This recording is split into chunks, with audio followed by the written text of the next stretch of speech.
The 1-2 New York Mets travel to take on the 3-1 Miami Marlins. The Marlins, all three of their wins have came off walk-offs, whether it's been a double by Kyle Stowers, a wild pitch by David Bednar that led to the stealing of home by Derek Hill, or another hit by Nick Forte's triple that eventually ended in a Marlins walk-off. I'm Jake Morganstein. Ryan Schlesinger is here as well, as we have the New York Mets and the Miami Marlins. Juan Soto has been the key piece for the Mets so far this season. He's got an over 1,300 OPS with one home run, the only home run hit by this Mets team in their first series against Houston.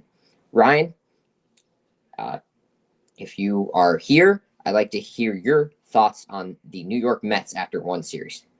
Yeah, I think it's been a very slow and disappointing start for the New York Mets. Their pitching has been solid. They held the Astros to a limited amount of runs despite overall losing the series. But it's been their offense that has been really disappointing. They have one of the most top-heavy lineups in baseball with Juan Soto, Pete Alonso, Brandon Nimmo, Mark Vientos, and, of course, Francisco Lindor, who was second place in National League MVP voting last year. But besides Soto, everyone else has gotten off to a relatively slow start, leading to the Mets having the worst slugging percentage in baseball right now, even though it's only been 3 or 4 games. Well, we're about set and ready for the first pitch. It's Cal Quantrill pitching for the Marlins and David Peterson for the Mets. Starling Marte leads it off. For the Mets' first pitch by Quantrill was ripped foul over to the Marlins bench by Marte. Lindor just had a baby, so he is not in the lineup tonight. Congratulations to him. As Quantrill gets set his debut with this Marlins team. The 0-1 from Cal Quantrill is again ripped foul by Marte. Looking at the slider.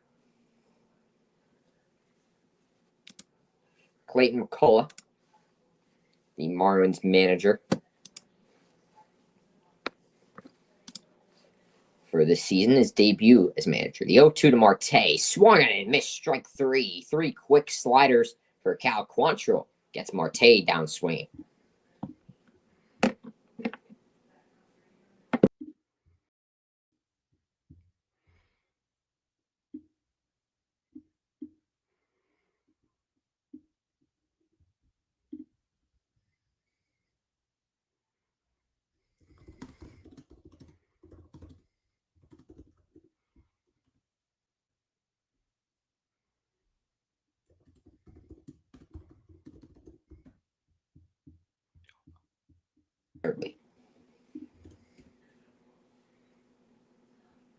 Here comes the 0-1. Quantrill, 4 pitches, 4 strikes so far. Curveball is in the dirt. And Soto's going to clean it up himself and toss it over to the ball boy. Now, Quantrill last season was not great against throwing the fastball. And Soto, one of the best fastball hitters in the game. The 87-mile-per-hour changeup just misses low by Quantrill. It's going to be 2-1. Soto, a 1316 OPS, leads this Mets team.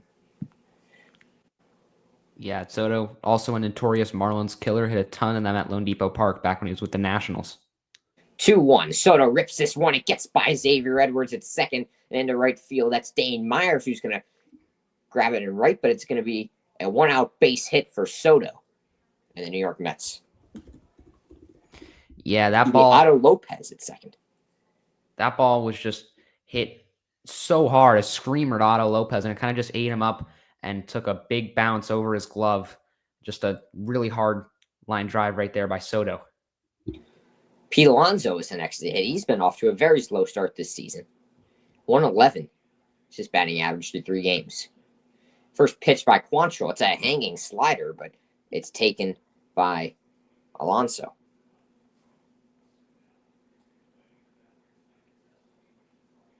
Alonso yet to have an RBI this season. Here comes the 0-1 from Quantrill. Is tapped foul. Quantrill, a lot of pitches, 6-pitch mix. Likes to get the fastballs in there, the 4-seam, the 2-seam as well. Has been adopting that splitter that a lot of pitchers have been using. Throws that over 30% of the time. Here comes the 0-2 to Alonso. Alonso doesn't bite on that splitter. It'll be 1-2. By the way, Pete Alonso has reached base in his last 18 games in Miami. He's batting 19 for 73 in his career at Lone Depot Park with a 329 OBP and 12 homers. So, yeah, he rakes the stadium. The 1-2 from Alonso is popped up. Playing over at first, Otto Lopez will call off Jonah Bride, and that is the second out of the inning. Like Pete Alonso pop up. Good pitch there. Inside, got it on the hands by Cal Quantrill. Now to the plate, Brandon Nimmo. Nimmo, another Met that's been off to a slow start. He was really hot to start last year, the first half of the season, but really cooled down in the second. He seems like he's still on that cool down streak. First pitch by Quantrill is ripped over to second. Lopez makes a nice play and tosses it to Bride at first, and that's how the top of the first ends. No runs, one hit. The only hit coming from Juan Soto. We'll see you right back for the bottom half of the first.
Welcome back.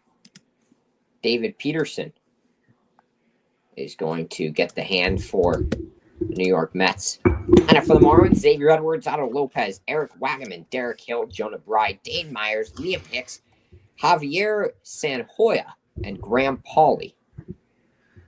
Peterson's first pitch just misses on the outside.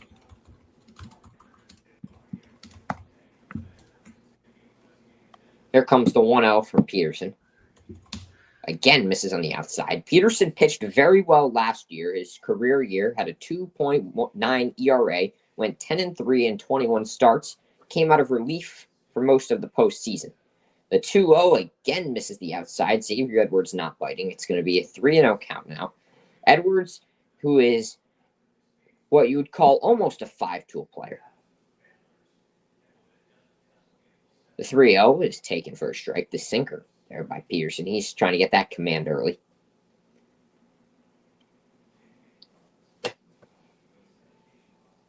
Here comes a 3-1 from Peterson. This one's ripped foul by Edwards. It'll be a full count now. Peterson using that sinker, that fastball a lot. 5 pitches, and it's all been that in this first at-bat. Here comes the full count pitch. On the bottom and called strike 3, David Peterson gets Xavier Edwards looking to start off his night.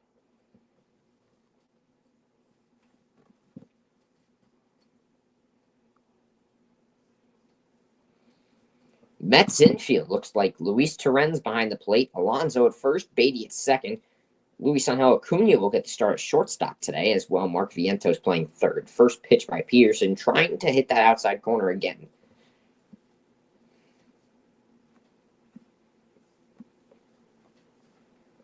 Here comes the 1-0.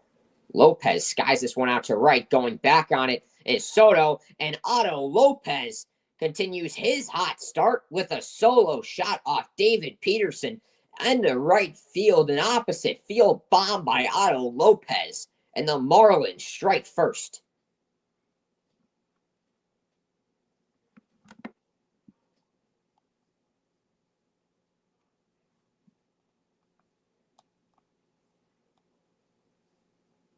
A big swing by Lopez. And the Marlins get the lead early.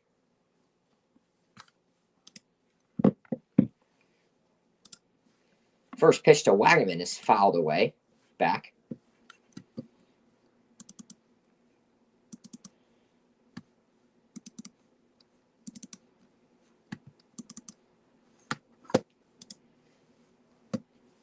Terens loses it on the Wagaman swing. It'll be 0-2.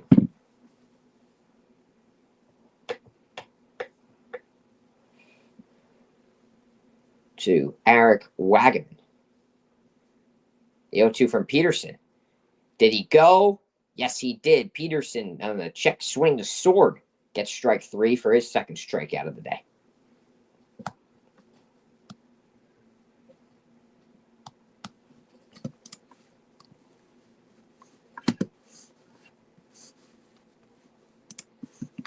Derek Hill is the next to hit. Hill scored on a walk-off wild pitch against David Bednar and the Pirates. It's helped this Marlins team to a 3-1 record. First pitch, ripped foul, 0-1.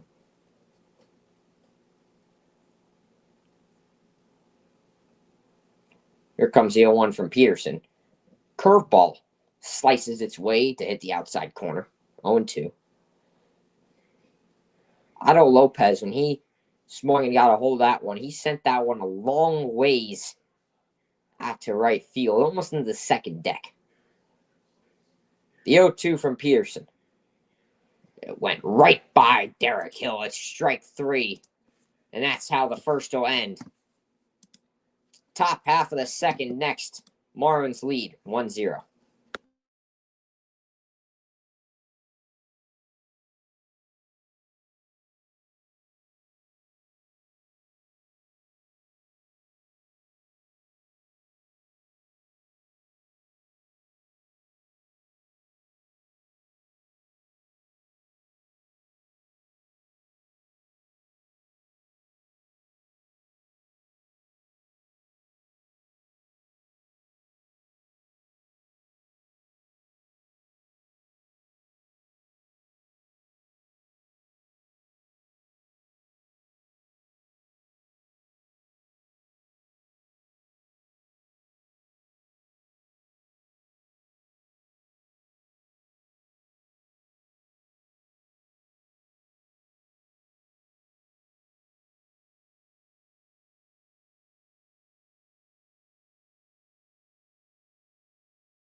All right, we're back. Cal Quantrill back on at the mound for his second inning of work as the first pitch to Mark Vientos misses low for ball 1. 84 miles per hour right there from Cal Quantrill, who's been using a lot of the off speed so far tonight. Through 13 pitches. As here's the 1-0 pitch to Vientos, who's gotten off to a really slow start so far this year, and he drives it foul the other way. Vientos was in Foolish Bailey's 5 hitters I do not like for 2025 video that you have some experience where watching and following what Foolish Bailey has said. And the 1-1 pitch misses low. 2 balls and 1 strike. Vientos ahead in the count. Quantrill's pitch arsenal. He throws a splitter, a sinker, a four-seam fastball, a cutter, a curveball, and a changeup. A pretty big arsenal as Vientos rips this one down the line. That'll roll the way to the wall in left field. Sanoa will play it off the wall, and Vientos strolls into second base with a leadoff stand-up double here in the top of the second inning. Well, Vientos, he really got a hold of that slider or that curveball splitter, whatever it was, by Quantrill. He got it really over the plate. Quantrill missed his spot. Vientos took advantage, ripped his first extra base hit of the season with that one right in the left field corner. Yeah, that's got to feel good if you're Mark Vientos. After a rough first series in Houston, he finally gets on the board in the doubles column. So now it's Luis Torrens. Bottom of the Mets order coming up right here. With a runner in scoring position and no outs as the first pitch is right down the middle for strike 1. Francisco Alvarez hurt currently, so Torrens has been getting the starting catching job for the majority of this beginning of the season. Torrens 2 for 7 in a short sample size this season. The 0-1 offering. That'll miss low in the dirt. 1 ball and 1 strike. As Liam Hicks is catching Cal Quantrill tonight. Hicks getting his second start in the majors behind the dish. The backup for Nick Fortes. Speaking of Nick Fortes, he's gotten off to a really hot start. 3 extra base hits on opening weekend. As here comes the 1 run to Torrens, and he swings and misses. 1 ball and 2 strikes. That fastball was right there for Torrens. He took a big hack at it, but was just a little under it. Quantrill looking solid so far, despite the double allowed. He's gotten a solid amount of whiffs as the 1-2 pitch will run inside. 2 balls and 2 strikes. Quantrill, he was looking to hit that inside part of the plate there against Torrens, but he went a little too far inside, and there's not really reason for Torrens to get a little hack with that bat there. Quantrill steps off, almost a pitch clock violation. We've barely seen those ever since it's been introduced. Yeah, the Marlins had a pitch clock violation issue yesterday against the Pirates. I'll get into that a little bit later. As the 2-2 pitch misses upstairs, 3 balls and 2 strikes. So what happened yesterday, Calvin Fauché was on the mound. It was a 3-2 count, and Fauché was taking his time. The pitch clock got down to 3, and Fortes, rather than calling time, signals for Fauché to step off, but you can't step off when there's nobody on base. So it was a pitch clock violation, automatic balls. The 3-2 pitch is a hard ground ball, but right to Xavier Edwards, who zips the throw over to first for the first out of the inning. Yeah, Mets have really been able to get hard contact over to that shortstop position coming from the righties.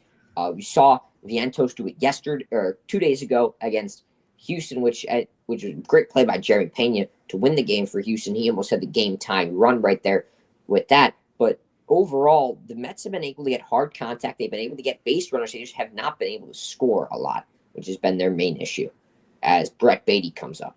So here's Brett Beatty. He has a home run in his career off Cal Quantrill as he chops the first pitch foul down the first base line. Cal Quantrill came over from the Rockies this offseason. Pitched for the Guardians as well, when he got called up.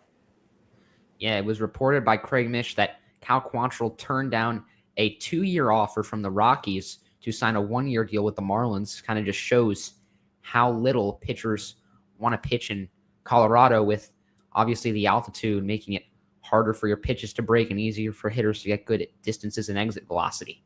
As here's the 0-1 pitch coming to Brett Beatty, and that one runs way outside. 1 ball and a strike.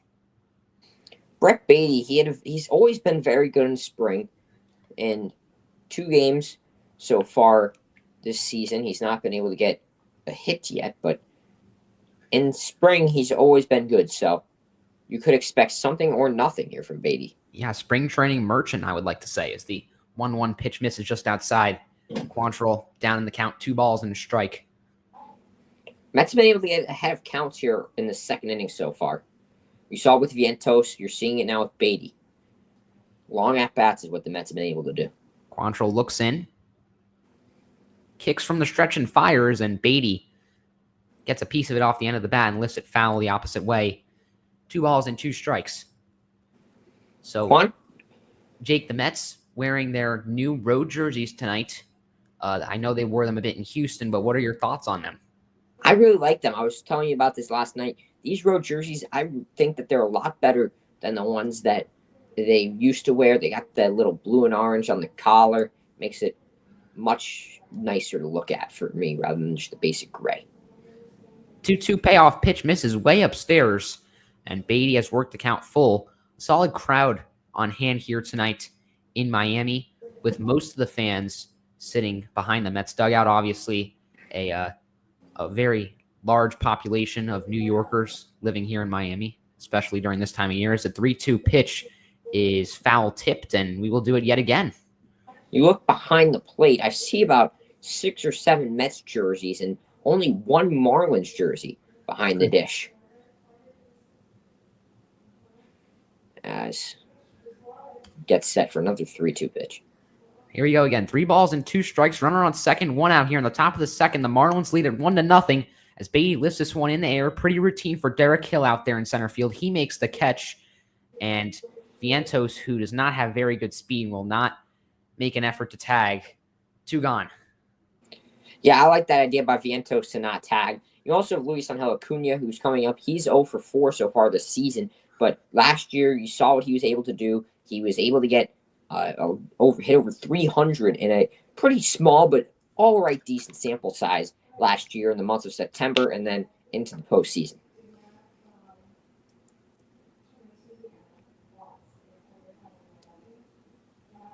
Acuna, the righty, as Quantrill steps off, and looks towards second. Vientos had a little laugh about it. As we see Francisco Lindor, he is at the ballpark tonight, probably available to pinch hit, as the first pitch is swung and missed. Quantrill buried that one way below the zone and got the chase. Lindor, if you did not hear earlier, Jake mentioned he just had a kid, so I believe he was placed on paternity leave. I'm not sure if he was reactivated the active roster. As it said on Real he was on the bench. Okay. So. As the 0-1 pitch misses low, 1 ball and 1 strike. Quantrill up to 30 pitches. He's a lot of long at-bats this inning for the Mets. Yeah, the Mets had some chase issues during the postseason last year, but they seem to have fixed that at least for the time being against Quantrill tonight.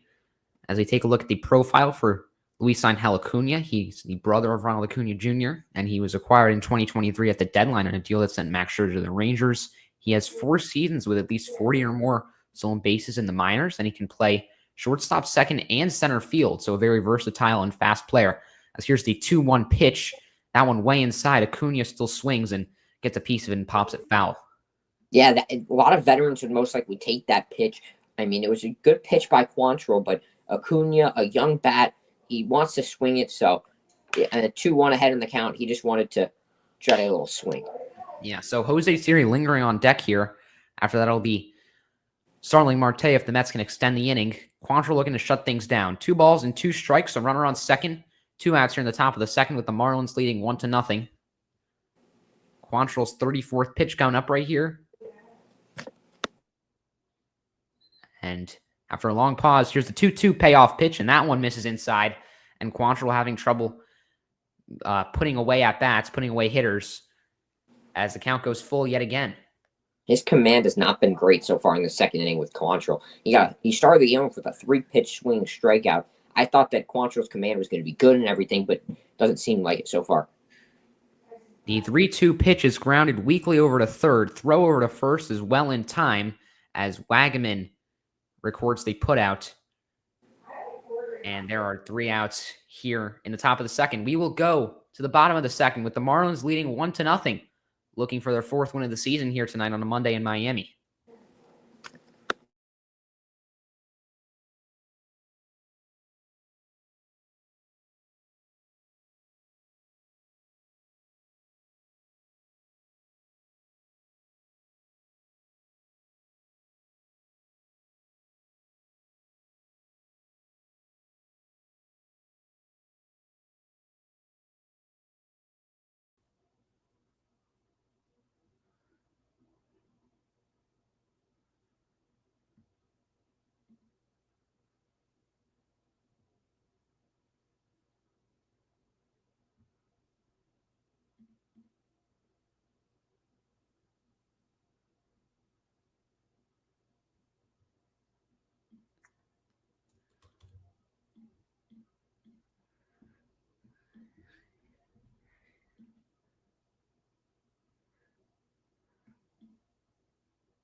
All right, welcome back, everyone. We got back quickly as the first pitch has already been thrown to Jonah Bride. It was a ball, so it's 1-0. Peterson at 15 pitches. Here's his 16th, and that misses outside. So Bride, who was one of the more productive hitters in all of Major League Baseball post-deadline last year, once he started getting regular playing time, has gotten off to a really slow start this year as he lifts the 2-0 pitch foul. David Peterson's been trying to command that sinker and that fastball on the outside, but just misses off the plate.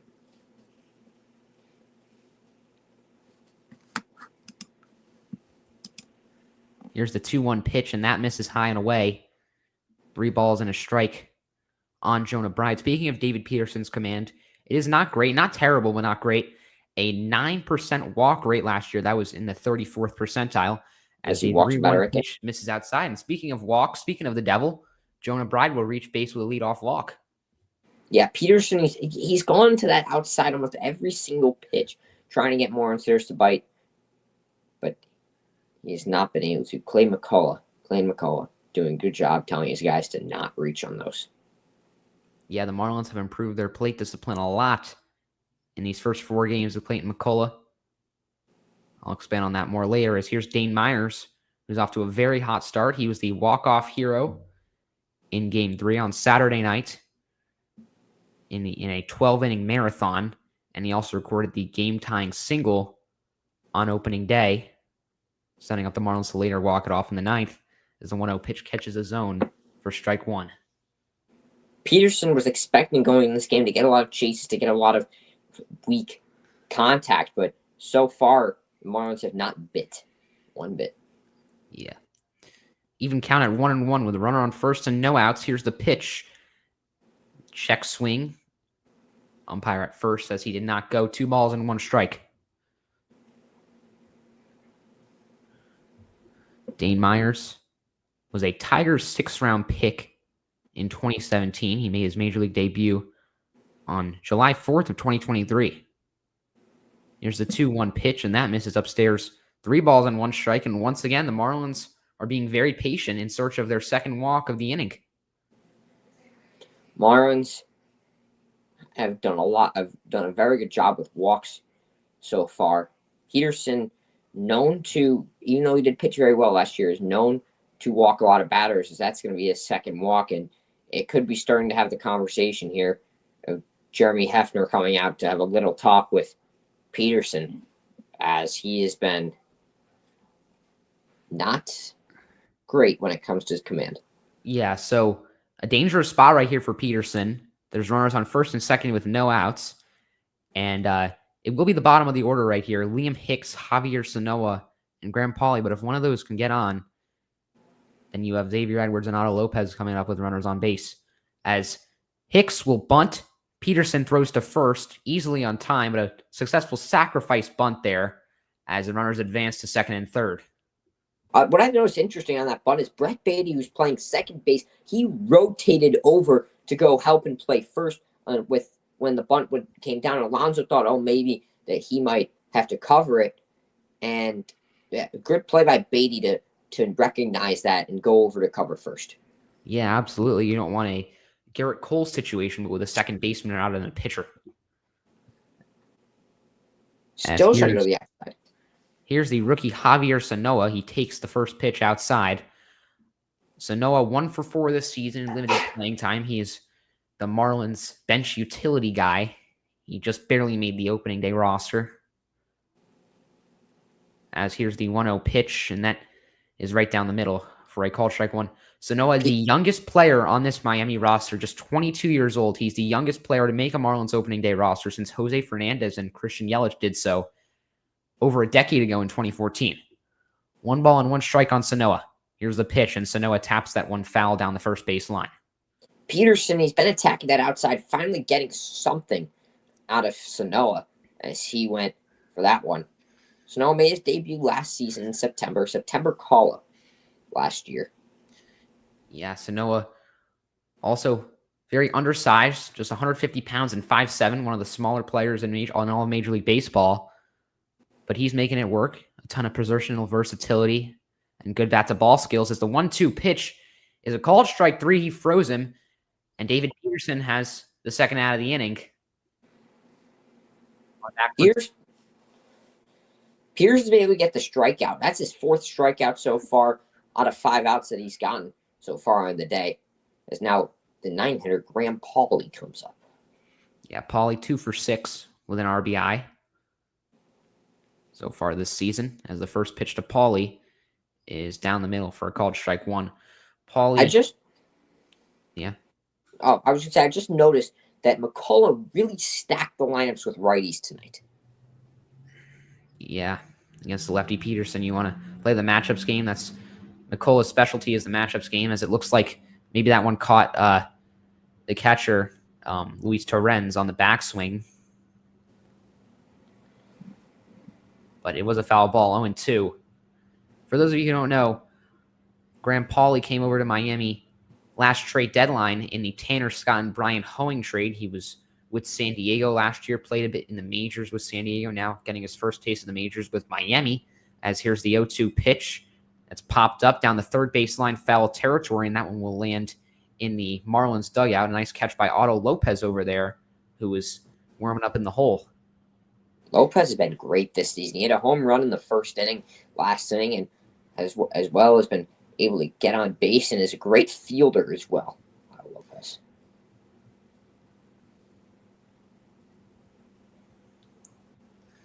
So no balls and 2 strikes. Here's the payoff pitch, and they say he went on a pitch that was in the dirt and outside. So David Peterson with another strikeout, and after 2 walks to start off the inning, Peterson's able to escape the jam as the Marlins strand 2 runners in scoring position. We're going to go to the 3rd inning, still 1-0 Miami.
Welcome back to the Mets and Marlins, as Jose Siri will be the first to hit for New York. First pitch by Quantrill taps the bottom of the zone for strike one. Former Met Kumar Rocker was drafted by the Mets in the first round, but turned out to be a waste of a pick as he did not sign with the team. Just giving up 6 runs in his MLB debut. Yikes. In the second inning, too. Ellie De La Cruz just hit a absolute bomb, 418 for his first homer of the season off of first pitch, too. Yeah, that's rough. Negative 4.1 real score for Kumar Rocker. Wow. The 0-2 now to Jose Siri is in the dirt, and I don't even know, did it even reach the dirt? Well, if you want to talk about some top base running, you have to talk about Jose Siri. Siri got walked, stole second, stole third, and then after a weak grounder by Soto, found a way to get home and scored the only run for the Mets on Saturday. The 1-2 is fouled away by Siri. Quantrill approaching 40 pitches here at the start of the top of the third. The 1-2 is grounded again foul. Almost stayed fair that time. Siri's been getting early on it. If we look, though, a fan made a nice catch, Ryan, on that other foul ball hit by Siri. Brought the glove to the game. Make the grab. Yeah, that's a nice catch. The 1-2 to Siri, and he chases strike 3. The curveball got him in the dirt. Yeah, that's a beautiful 76-mile-per-hour filthy pitch right there from Cal Quantrill. As we look at the probable starters for the rest of this series, tomorrow it'll be Kodai Senga versus Sandy, and then on Wednesday it'll be Clay Holmes versus Connor Gillespie. Talk about an elite pitching matchup tomorrow. Kodai versus Sandy. Season debut for Kodai Senga, and Sandy, who pitched on opening day, had a pretty good start up until it fell apart in the 5th inning for him. Yeah, Sandy Alcantara, he was dealing through the first 4, but then come the 5th, he got into a little trouble and gave up a 2-run single. Whereas 2 runs, pitched 4 2/3 in his first start back from Tommy John. First pitch to Marte hits the corner of the zone. As Quantrill almost loses a ball to a pitch clock violation, and that one is low to Marte. Marte drives his deep out to left, looking at his Sanoa at the track at the wall. It's out of here! Starling Marte takes the place of Lindor, and hits a solo shot, that a wall scraper that barely cleared the left field fence. Sanoa had a chance, but couldn't get it. Solo shot for Marte. Yeah, I thought Sanoa was going to rob that one, but just a little bit past his reach. He made a really good jumping effort right there at the wall. As he's, like I mentioned just before, he's 5'7", so he can't jump very high. He barely cleared the wall, and that ball barely cleared his glove. And Nick, you're here in the backstage. Our friend Nick is here in the backstage. He said Griffin Conine could have robbed that, and I can't really disagree. Griffin Conine made a sensational home run robbery in the Pittsburgh series. Barely cleared the wall. So now Juan Soto comes up. He fouled the first one back. It's 0-1. The second pitch is not even close. Very high and outside. Soto 1 for 1. He has been a star so far for the Mets in his 3 games that he's played. The 1-1 from Quantrill misses way off the plate into the other batter's box. But that was, Ryan, that was the first Mets home run that wasn't the Soto one on Friday. Oh, yeah, you're right. That slugging percentage is going up little by little. It's now 2-1 from Quantrill to Soto. Soto, he hits one deep out to center, but Derek Hill is under it and will make the catch. Yeah, that one not relatively close right there, despite all the excitement by you, as that one failed to even reach the warning track, wasn't even particularly close to getting the warning track, as Hill made the catch about 10 steps in front of the warning track, and a pretty effortless catch right there from Derek Hill, who's a very competent defender in center. So he was just a little too much under that. He got in good contact, good timing, just wasn't like perfect enough underneath. A little too much underneath. It needed a little bit better launch angle. Here comes the 1-0 to Pete Alonso. Quantrill missed the first one in the dirt. He misses the second one as well on the curveball. It's now 2-0. Yeah, we get the stadium shot right here. And now you can really see a ton of fans just pouring in there behind the Mets dugout. The rest of the stadium relatively empty, though. The 2-0 to Alonso is inside. It'll be 3-0. Now it seems that Quantrill is having a little bit of command issues after the quick first inning that he had. 3-0. Alonso rips this up the middle. Otto Lopez tried to make a play, but it'll be a base hit in the center field for Pete Alonso.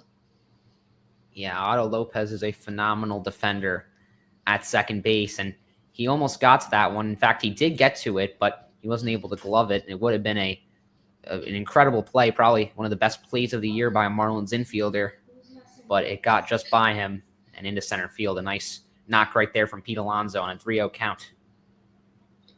Now it's Brandon Nimmo. Nimmo has been off to arguably the slowest start of any Met, as he's going to ground this one right back to Quantrill. Quantrill's going to underhand toss this one to Jonah Bride, and that is how the top of the third comes to a close. 2 hits, including a solo shot by Marte. We'll be back for the bottom half of the third.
All right, we're back and ready for the bottom of the third inning after a Starling Marte home run to left, a solo shot in the top of the third. The Marlins looking to answer back like they had all series long on opening weekend against the Pirates, as the first pitch to Xavier Edwards is right down the middle for a called strike one. Edwards showed bunt, but took it back. He's off to a relatively slow start for his standards, just 3 for 16 with a sub 200 batting average. He grounds this one right to the third baseman, Vientos, who makes a quick throw over to first to get the speedy Edwards out number 1.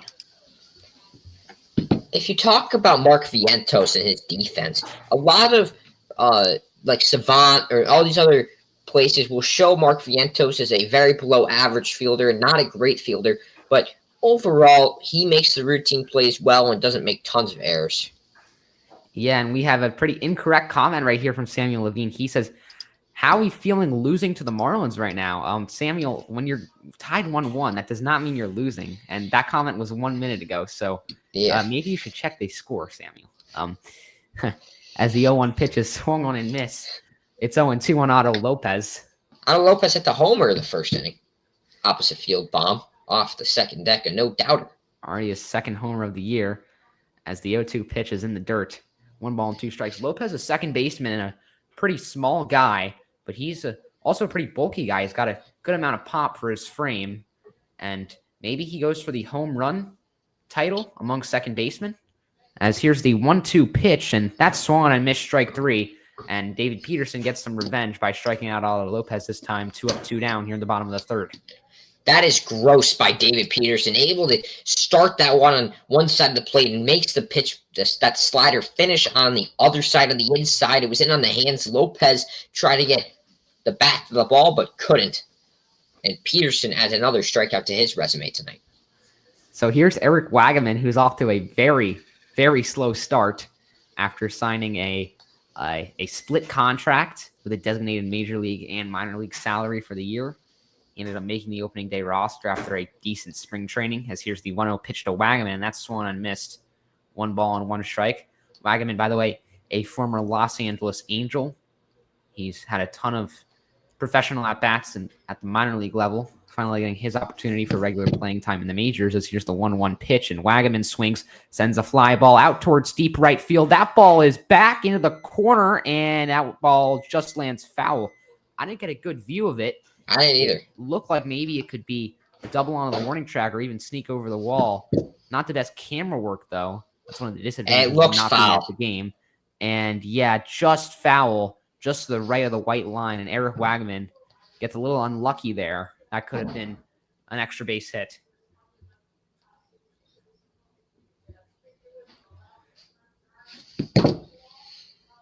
As it's now going to be 1-2. Peterson, again, like I've been saying, he's got a lot of strikeouts. Pitched very well in the postseason as well. Gets another one right there. 1-2 pitch is a check swing, and they say he went around. That's strike 3. So in quick and easy 1-2-3 inning for David Peterson. We've played through a third of the ball game. We'll go to the 4th inning, all tied up at 1-1.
Welcome back to the New York Mets and Miami Marlins.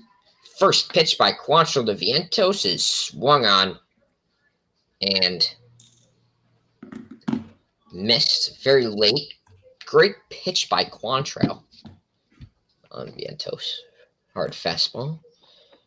The 0-1 is taken low. Vientos early last year, he wouldn't take a pitch like that.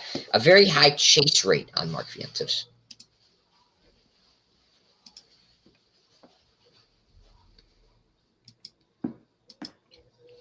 Vientos calls time. Quantrill already up to 54 pitches. We'll see if he can get past the 5th tonight. And Vientos will ground this one right back to Quantrill. And the toss to Bride at first for out number 1. That's been probably the fastest at-bat that Quantrill's had really since the 2nd inning.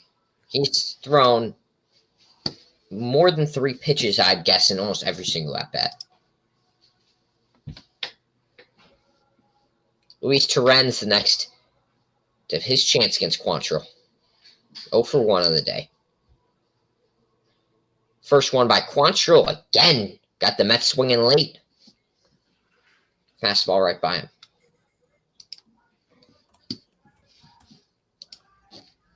Torrens grounded out to the shortstop his first time up. Ripped one right to Xavier Edwards.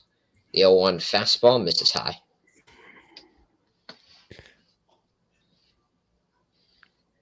Yeah, Quantrill's fastballs look solid tonight.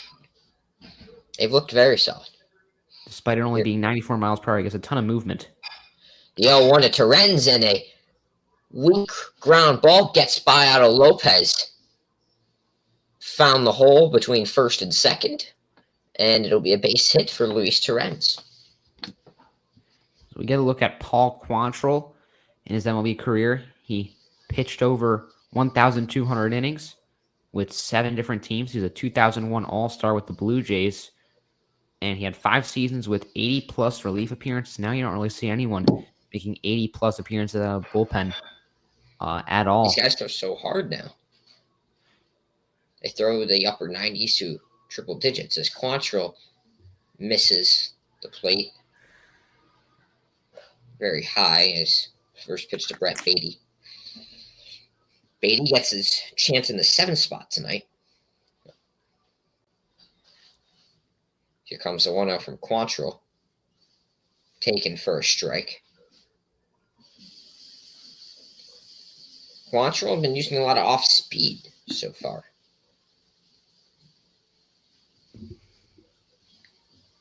Brady 0 for 1. Here comes the 1-1 pitch by Quantrill. Kicks, steals. Beatty skies this one out to the left field seats out of play.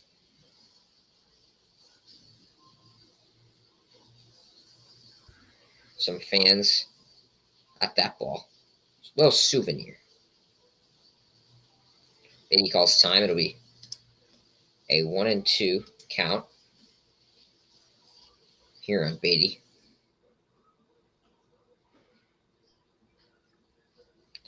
Lone Depot Park is the roof closed tonight. A very nice ballpark.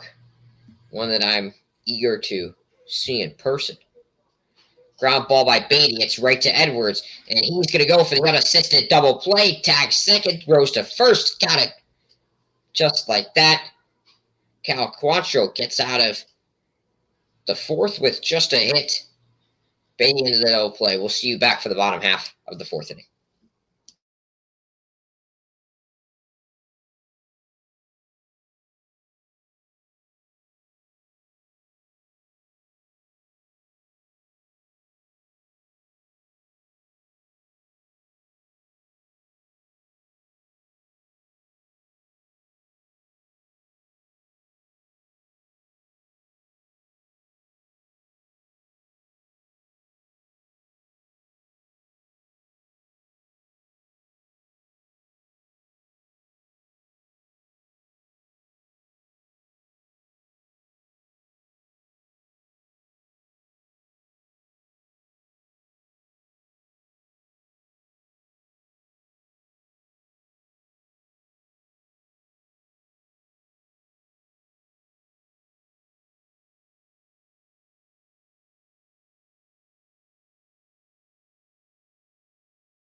We're back for the Miami Marlins and New York Mets.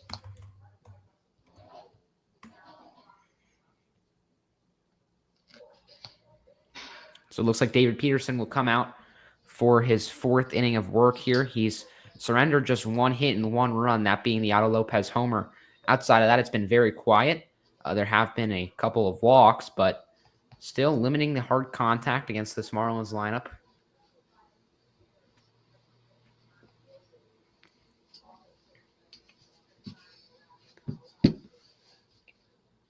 Derek Hill leads off. Here is Derek Hill, who mashes lefties.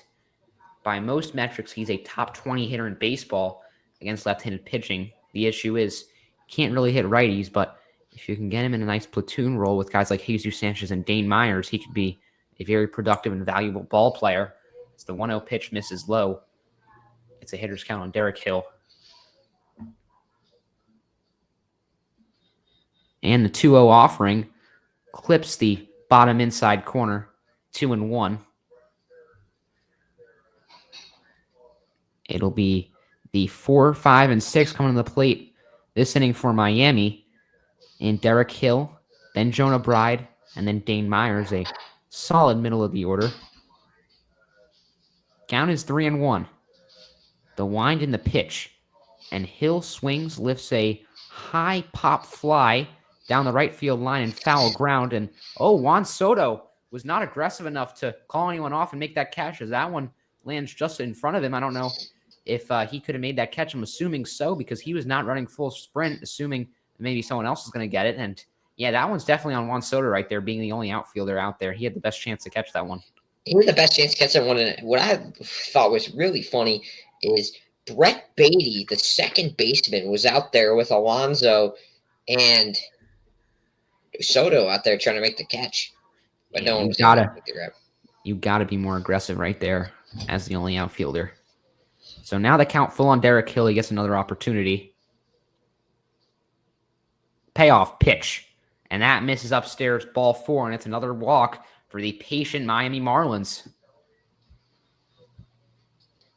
This crowd is seeming to fill up a little bit here. Yeah, maybe about 18 to 22,000 on hand.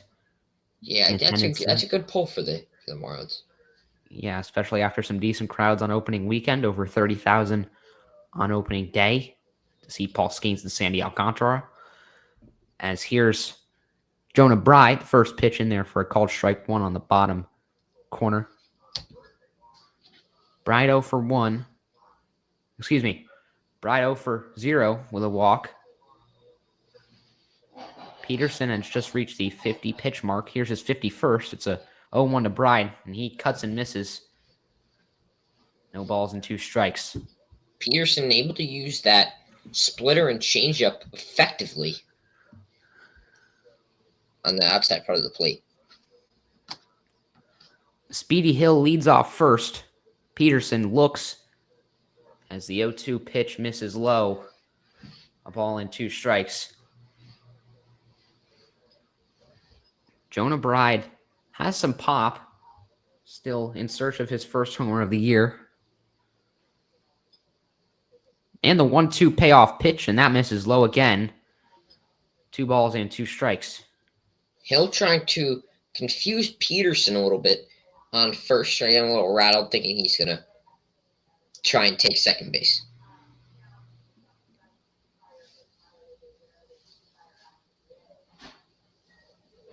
The 2-2 pitch is grounded foul down the third base line, and we'll do it again. Bride working up quite the long at-bat here.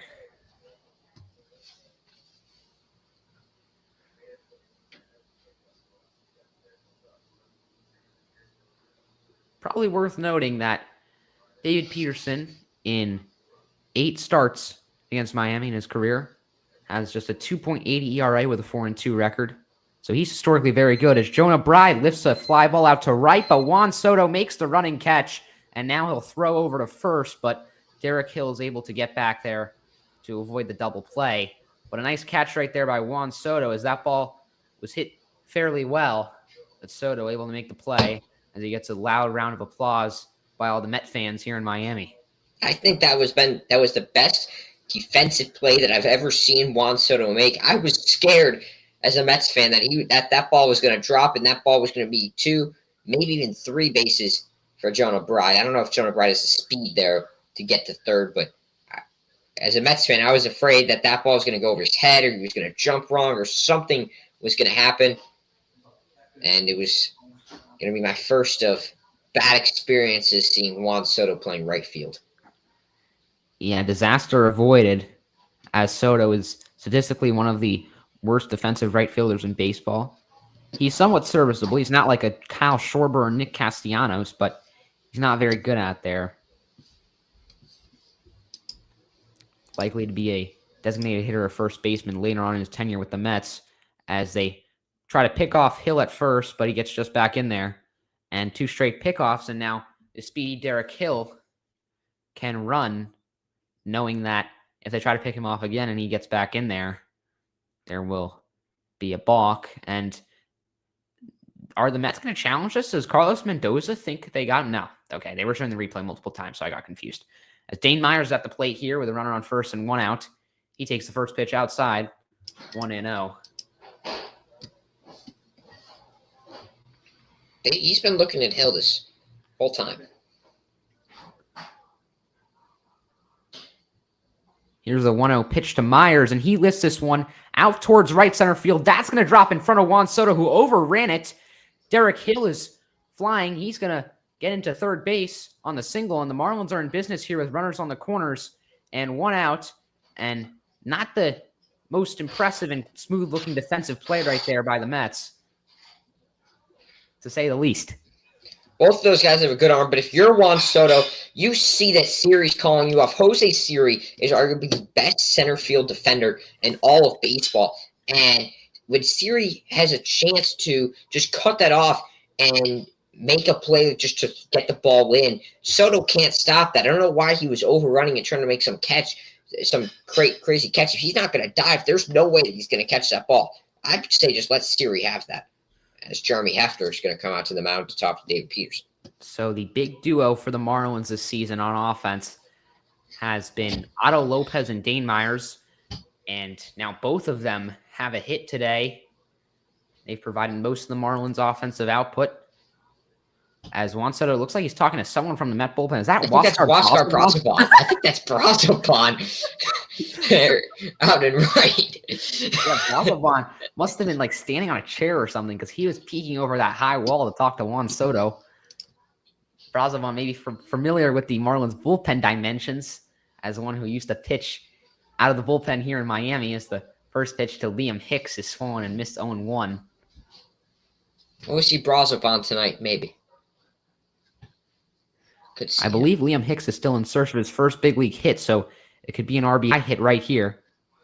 As the 0-1 pitch is on the ground to first, Alonso to second, Acuna back to first for 1, and it's a double play, and that'll end the inning. So the Marlins beat themselves with a double play, and that'll end the 4th. We'll go to the 5th. Still tied up here in Miami.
Welcome back to Lone Depot Park as we look at this double play again. Alonso, who is known to be not the best fielder, made a great play, got it, and got right back to first as Acuna fired it back to him.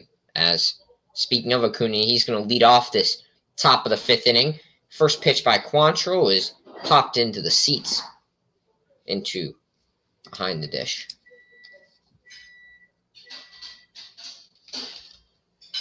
.63 pitches on Cal Quantrill in this 1-1 game.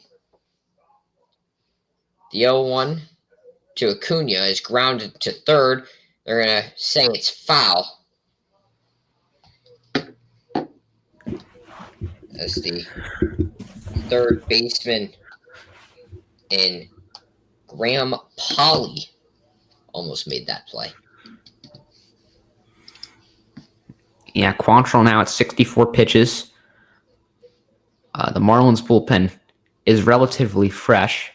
They did play a 12-inning game on Saturday,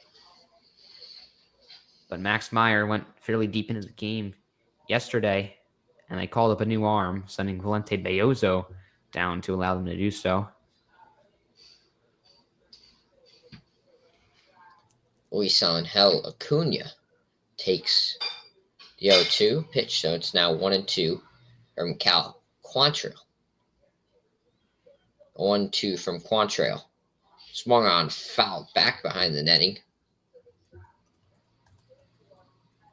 Ryan, what do you think about these torpedo bats so far this season? I don't know. I mean, Francisco Lindor's been using them, and he's been struggling. It's mostly been Yankees against the Brewers' rough pitching staff, so I'll have to see more. I think maybe it gives hitters a little bit too unfair an advantage, but yeah, I'll just have to see more. And I think, if things continue going in the way that they're headed, we could see a ban in the near future. I agree. Anthony Veneziano gets up for the Marlins, and a great play on the ground ball by Acuna by Graham Pauley, but the throw is just a little low for Jonah Bride, and Acuna's speed is able to get to first. But on the 2-2 pitch, Acuna ripped one hard down the third baseline. A good play there by Graham Pauley. Was able to glove it, but was not able to finish the play. Yeah, Pauley at least preventing that one from going in the outfield and maybe being extra bases. Acuna has very, very good speed, so it was going to take an incredible throw to beat him out right there. But not even a bad throw overall. I mean, it was a one-hopper, but obviously he was rushed because he knew Acuna has a ton of speed, and he was on his knees making the throw. Here comes the first pitch to Jose Siri.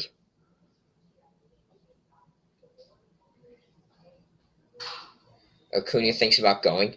First pitch by Quantrill is low.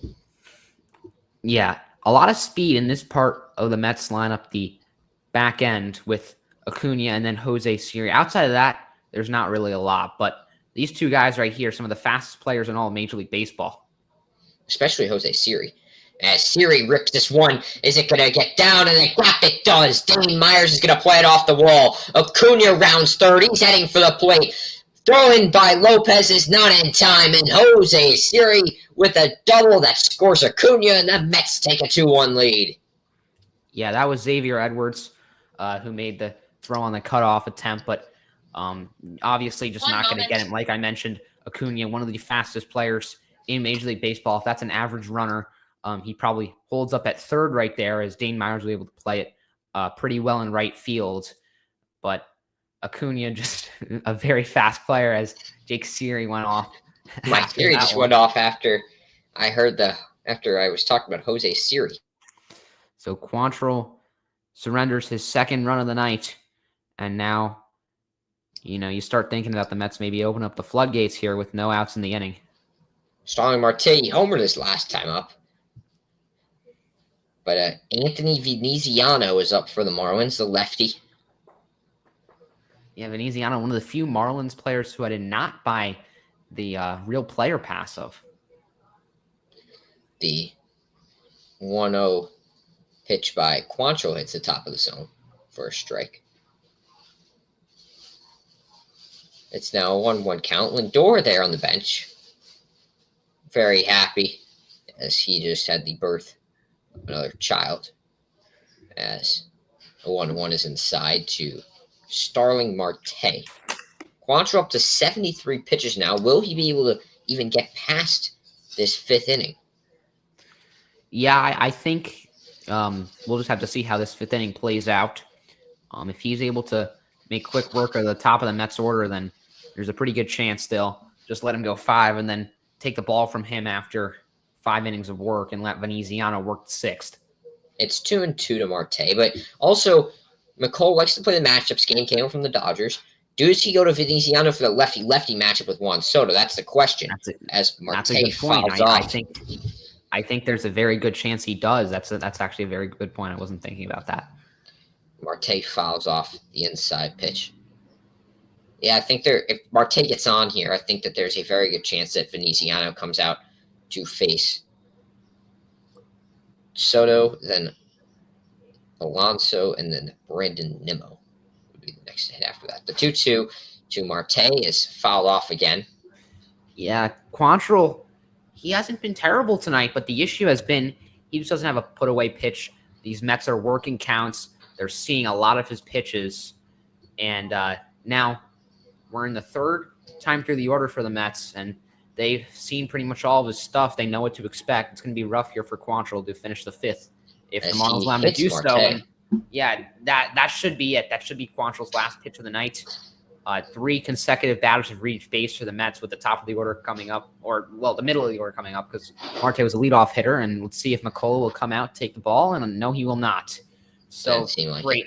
Cal Quantrill will face Juan Soto. I'm sure this will go well. With a man on first and second and 3 hits in a row, 3 base runners in a row for the Mets. It is now Juan Soto, who is the best Mets hitter, against Cal Quantrill, and it seems like they may go to – are they going to go for the mound visit? No, they're just going to let Quantrill go here against Soto, and it's going to be – a pitch clock violation? What was that? No, someone called time. I guess someone called time. I think Liam Hicks called for time. Okay, that makes some sense. And now the Mets fans have their phones out. Giving him the Ohtani treatment. The Ohtani treatment for Juan Soto. First pitch of the at-bat, high on the curveball. Yikes. Yeah, this is not going to end well. This is the thing with the Mets. If you can get some production out of the back end of the order in Beatty, Acuna, Siri, and then Marte in the leadoff spot, you get Soto and Alonso in prime position. Yes, that pitch is just off the plate by Quantrill. No Soto shuffle there? Surprise. No, Soto shuffle. He's not been doing a lot of the Soto shuffle with the Mets so far. Maybe that was a Yankees and Nationals thing exclusively. And Padres. Siri on second, Marte on first. Soto thought about taking a big hack at that one, but instead let that go by on the 2-0 count. So it'll be 2-1. Their Quantrill hit the inside part of the zone. 7 hits, 2 runs, 2 strikeouts on Cal Quantrill. Here comes a 2-1 to Soto. Oh, boy. Soto takes a big hack at that changeup, but just misses, and he'll call time. That pitch was right there for his liking. He took the swing, was just a little above it. If he got a little bit more below, that ball could have been sent a very far distance. Soto with an OBP over 400 in his career at Lone Depot Park. Soto calls for Siri to not run after the dirt pitch by Quantrill. It's now 3-2 to Juan Soto. And this is a good chance that this is Quantrill's last batter of the game. It's also worth noting that Soto's hit 5 home runs in this ballpark. I'm sure he'll be at double digits at least by the end of his Mets tenure. The full count pitch is low and inside, and back-to-back walks for Cal Quantrill, and now he's loaded up the bases for none other than Pete Alonso, and now McCullough has another decision to make. Yeah, I'd like to see Veneziano here, but you also got to consider, right? We're not necessarily a competitive team, as that's the pitching coach. So, Quantrill will face Alonso here. We're not necessarily a competitive team. We're not trying to make the playoffs or anything. This is a rebuild year. So, in situations like this, you don't need to immediately go to the bullpen. Let the starter work and let the bullpen rest so you don't overuse them. So I'm not a fan of this, but I'm also not a huge hater. But you're Sandy going tomorrow. You get 2 2/3, 7 productive innings out of Sandy, and then you don't really need a lot of bullpen help tomorrow. Yeah, but you just can't guarantee that when Sandy's coming off Tommy John. We know he's still trying to build up his stamina, so we don't know if he'll complete 6 innings. So just a lot of uncertainty right now around this pitching staff, and I'm sure they also want a better look at Quantrill with him making his first regular season start with his new team. Here comes Pete Alonso. Alonso re-signed this offseason with the Mets on a 1-year deal with it, or a 2-year deal with a option in between year 1 and 2, a player option. He had a big home run to send the Mets to the division series in the 9th inning of a game that seemed like they were getting shut out and most likely going to lose and get eliminated in the wild card last year as he takes the first pitch for a ball. Crowd has been very loud so far here at Lone Depot Park. They're into every pitch. The 1-0 is taking first strike, so Quantrill got even in the count after falling behind early. Alonso has 3 career grand slams. And 63 at-bats. I know off the top of my head he's hit some home runs against the Marlins, quite a few of them. And it's a pretty short young career so far. Liam Hicks does a good framing job, but the umpire behind home plate doesn't bite, so it'll be 2-1 on the low fastball. Nimmo would be next. Bases loaded for New York. 2-1 game, 2-1 count, Mets lead. The pitch from Quantrill is into the dirt. Alonso tells Siri to stay at third. Siri loves to run the bases. Yeah. Big base runner. Walked against Houston and then stole second, stole third, and made a great play to get home on a weak ground ball by Juan Soto. It's now 3-1, and Quantrill on the pace for his 3rd walk in a row. Alonso skies this one foul towards right field. It'll now be a full count. Quantrill up to 88 pitches so far. Lots in this inning. Over 20 for the inning. And Quantrill delivers the payoff, and it's fouled away by Alonso. Alonso just got a piece of that one. Just got a piece of it. Hit the bottom of his bat and fell behind the catcher, Liam Hicks. Just looking at the bigger overall picture, I'd be fine with winning just 1 game in the series. Obviously, the Mets are a significantly better team. I'd like to take the series and spoil the Mets' chance at leading the division. As Alonso skies this one deep out to right center field. Myers looks at it. It's out of here. A grand slam for Pete Alonso. And the Mets take a 6-1 lead. That's his 4th grand slam of his career. And now Quinn McCullough knows that he's going to take Quantrill out. At one just clears 400. And Pete Alonso.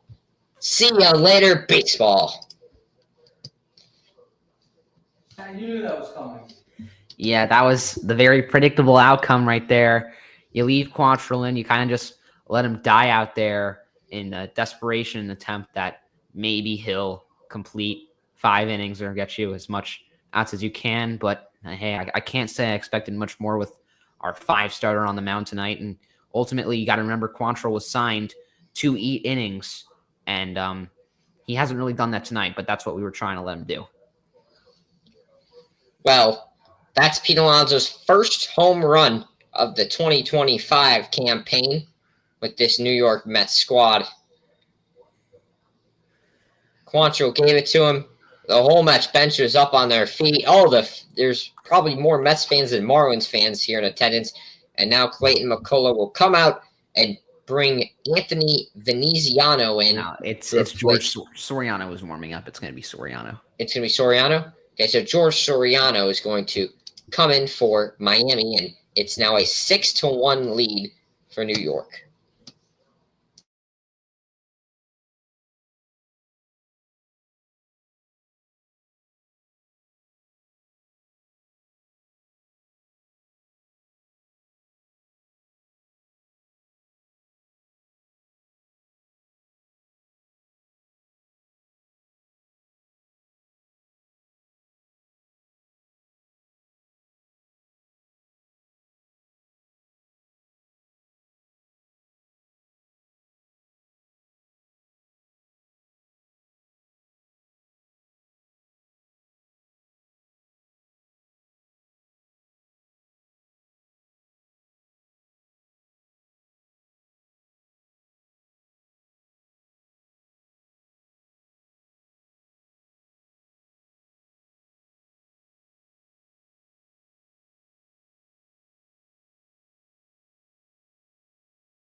We've abruptly come back to George Soriano's first pitch swinging for a strike by Brandon Nimmo on the inside part of the plate.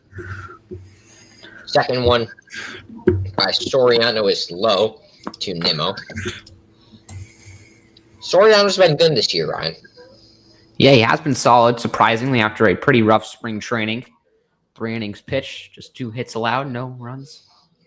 As Nimmo rockets this one out to left. A play made by the little man out there in left field. His name's not Sanoa. Yeah, his name's not Littleman. That was actually pretty disrespectful. He's a very small player for Major League Baseball. Yeah, but call him by his name. I mean, come on. Mark Vientos the next to hit. He's 1 for 2 on the night. That sinker misses on the outside. Vientos' career 1 for 1 with a home run against Soriano. He doubled earlier in the night. 1-1, low to Vientos.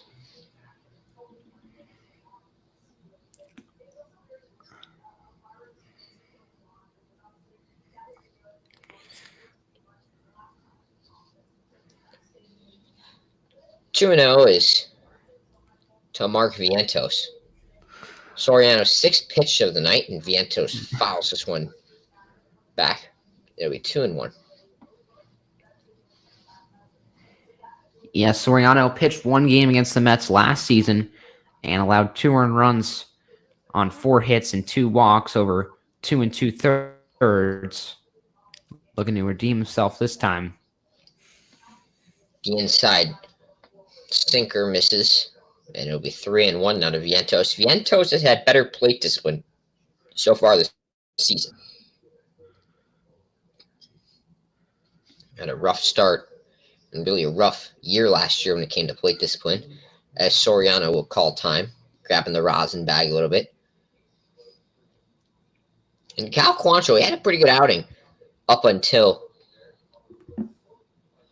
that Pete Alonso issue, and Mark Vientos has his second. No, it's foul. Almost his second home run against Soriano in his career. That one looked like a no-doubter off the bat, but was about 8 feet left of the foul pole in left field.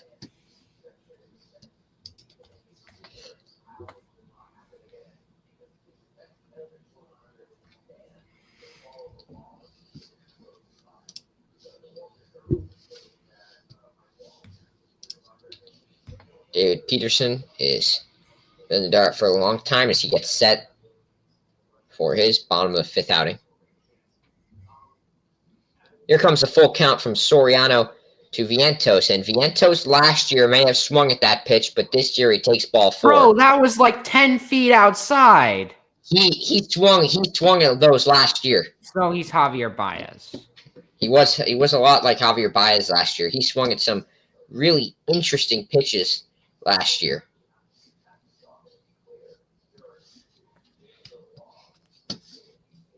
Especially against the A's. I remember against the A's last year, he had a really bad slider strikeout. That was in the dirt and outside. And Terrens skies one deep out to center, and it's off the glove of Hill, and it's out of here. Luis Terrens, a 2-run shot, gives the Mets an 8-1 lead, and it is a home run. As Clayton McCullough looks like he's going to challenge this, as that one went off the glove of Derek Hill. Hill was one to make that catch. You say he's a good fielder. He'd be one to make that catch, but he jumps, it just hits off the glove and falls over the wall. Yeah, I mean, that's not his fault. That ball was hit with a ton of exit velocity at a fairly low launch angle, so he had pretty much no time to get there, and then his momentum just caused him to bang off the wall, and the ball came out of his glove. You're trying to bash him, but there's by no means was that his fault. Just some bad luck right there. Almost in his glove. And Luis Terrens gets his first home run of the 2025 campaign as the SNY camera pans to Derek Hill. And it will be a home run after review. Or no, the play is going to review. It should be a home run. If it hits off the glove, it's a homer and goes over. Yeah, that's clearly a home run. I don't know what there is to review. I think Clayton McCullough is going to be challenging this. Yeah, well, he is. They're reviewing it right now. He already challenged it.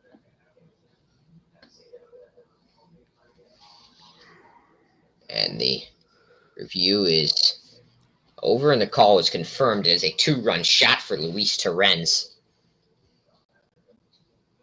And now the Mets lead 8-1. With Brett Beatty next to hit. Beatty, one of the only Mets tonight with no hits. Got down to a double play an inning ago. Mets will bat around in this 5th inning. The first pitch by Soriano tacks the bottom corner of the zone to Brett Beatty.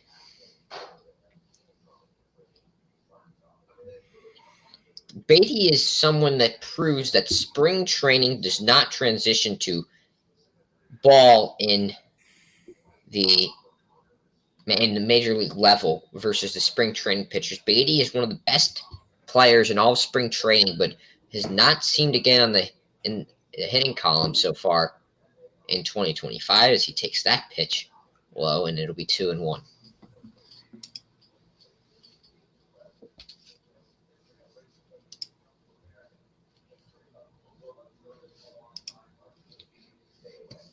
Here comes the 2-1. The sinker inside, 2-2.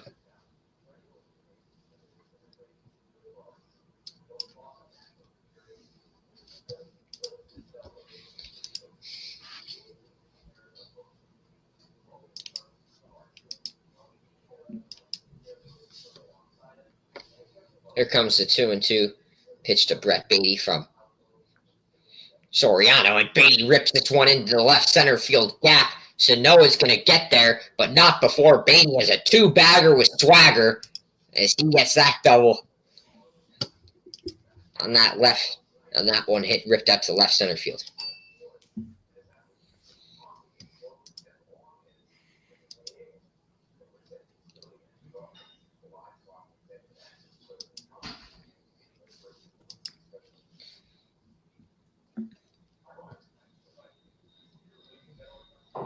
The SNY crew still panning to Derek Hill after a home run by Torrens, and now it's Luis Angel Acuna who's next to hit.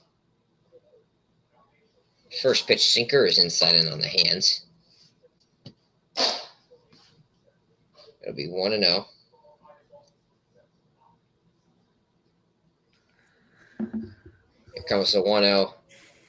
Soriano. Acuna hits this one out to center. Is it going to drop? No. Derek Hill makes the catch. And Brett Beatty ran almost a third, but Xavier Edwards on the cutoff missed. He couldn't get the ball out of his glove when he tried to get to Otto Lopez. Once again, that's not Xavier Edwards' fault. I mean, even if he was able to get the ball in correctly, he wouldn't have had enough time to throw it and get him out. Beatty was able to get back in there safely. So should Derek Hill just went straight to second at Otto Lopez? No, he shouldn't have. But again, if Xavier Edwards was able to correctly field the ball, he still would have been safe. So that's just not his fault. I mean, nothing they really could have done about that. A nice play by Hill, anyways, and Siri comes up to the plate. He had a double earlier in the inning. Yeah, you see right when Edwards caught the ball, even though he had a hard time transferring the glove to the hand, Beatty still got in there on time. The 1-0 pitches inside to Jose Siri. Starling Marte waits on deck. He walked earlier in the inning against Cal Quantrill. 2-0 to Siri, and he takes a big hack at a slider off the plate. Only 2-1.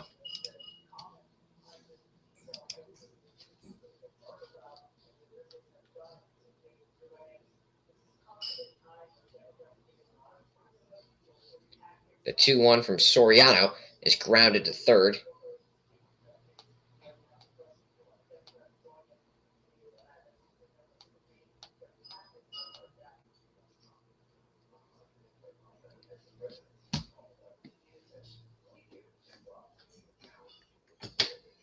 It's 2-2.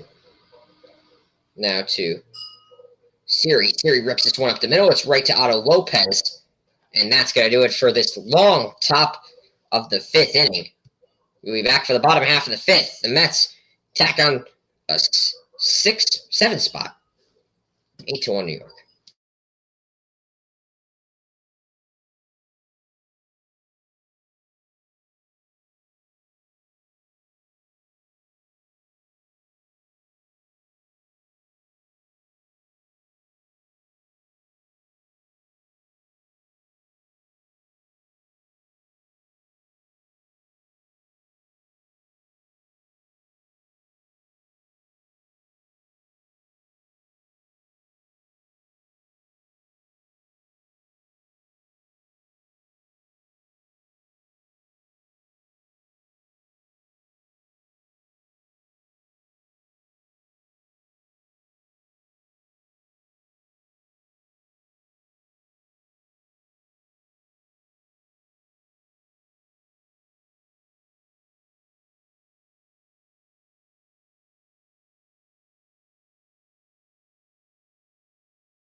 Ready to go here for the bottom of the fifth. This game has gotten out of hand as Xavier Sanoa will lead off the inning. It's 8-1 New York. Sano looking to get things going offensively, but he won't this time. He swings and misses. A quick AB right there, resulting in a strikeout for David Peterson. Jake, you start thinking right now, how far will David Peterson go in this game? Because even though the Marlins have been drawing walks, they haven't had many long innings because they only have 2 hits. And Peterson's only had 62 pitches. Can he maybe make it through 7? As Graham Pauley lines this one into the gap in right center field, that's going to get to the wall. It'll get lodged under the wall as Jose Siri left to run all the way to the wall to get there, but Pauley will stop at second with a 1-out double. You think maybe he could have gotten a triple right there. That one did not deflect off the wall very hard, but he settles for his double, and he'll look to get driven in with the top of the order coming up as the Marlins have a chance for their second and third runs of the night. I don't know where Jake is, but it just felt like so far this season, after every rough inning from pitching, the Marlins have just answered back offensively. I'm not saying they're going to have 7 runs in this inning, but they've done a good job answering back and being resilient. Xavier Edwards is up here. After that, it'll be Otto Lopez, and the 0-1 pitch is grounded foul.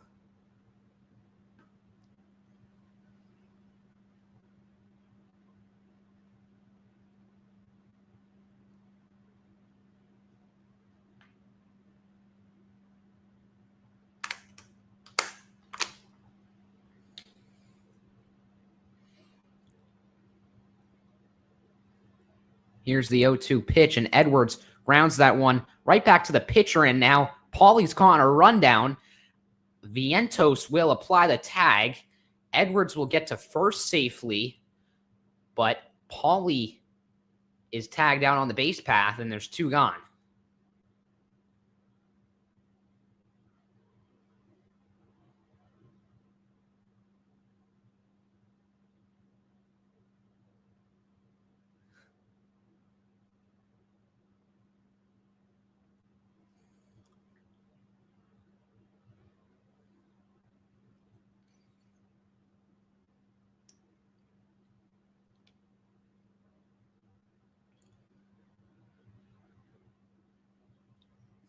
So here comes Otto Lopez.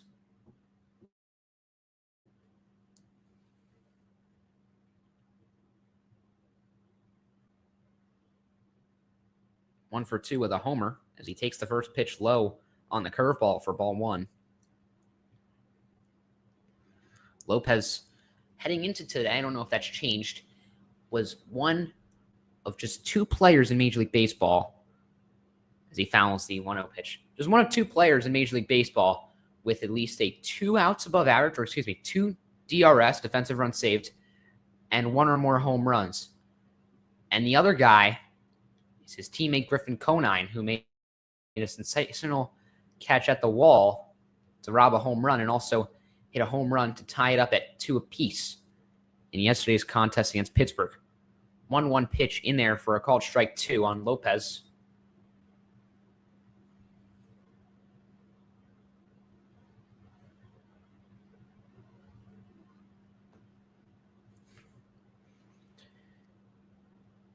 Peterson delivers a 1-2 payoff pitch, and that misses in the dirt. Nearly hit Lopez's foot, but he's able to get out of the way. 2 balls and 2 strikes. Peterson now up to 70 pitches. And maybe if you're the Mets, you start thinking about pulling Peterson after this 5th inning. Let him settle for the quality start. With the game out of hand, you can put some of your low leverage relievers in. Let him go multiple innings and get some work in. As we're still early on in the season, everyone wants to get their work in. The 2-2 pitch is way inside again. 3 balls and 2 strikes. And again, Peterson's been very solid tonight, but I feel like he struggled to put Marlins hitters away a little bit. That may just be in part due to the Marlins being resilient, putting up resilient at-bats where they battle, they work the count. As a 3-2 pitch is lined, but right to the second baseman, and he'll make the catch. Inning over. So another nice inning for David Peterson. He works around a 1-out double from Graham Pauley. We'll head to the 6th. The Mets up big. It's 8-1. Here on a Monday night in Miami.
After a 7 spot in the 5th, Soriano comes out to face the top of the order, led by Starling Marte. Marte went deep in the 3rd off of Cal Quantrill.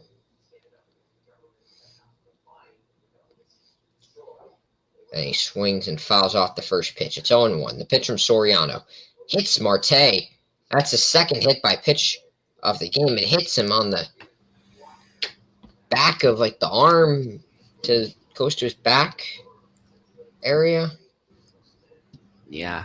Soriano has a reputation of being a little more erratic, and he hits Marte, and clearly it's not his night. Jose Siri was the last out. So, Siri, it's not your night. Maybe it is Jose Siri's night. He did double earlier. Yeah. Marte seems like he's going to have to be taken out of the game here, this is a real blow to the Mets if he is actually injured. Marte has had injury issues before. He was injured for most of last season before coming back before the play. Or no, he will come. He goes down to first. It seemed like he was being walked off the field, but he got back to first. And he will run the bases. As Juan Soto is the next to hit.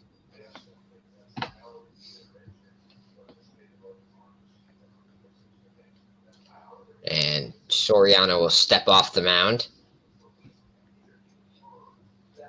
before the first pitch to Soto.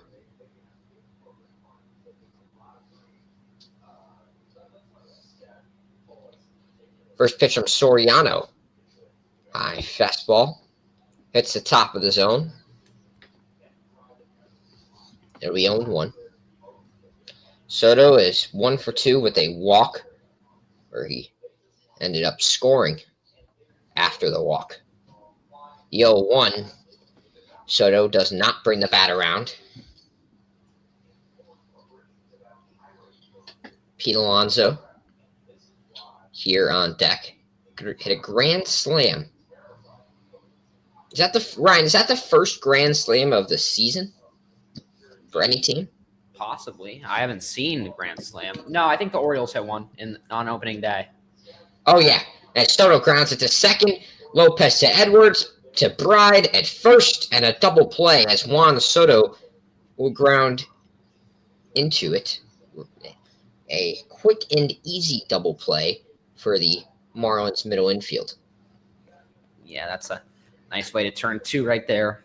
Edwards looking a bit more comfortable at short. Obviously, it was a routine play, but still he had some struggles last year, but he at least makes the routine plays still look easy.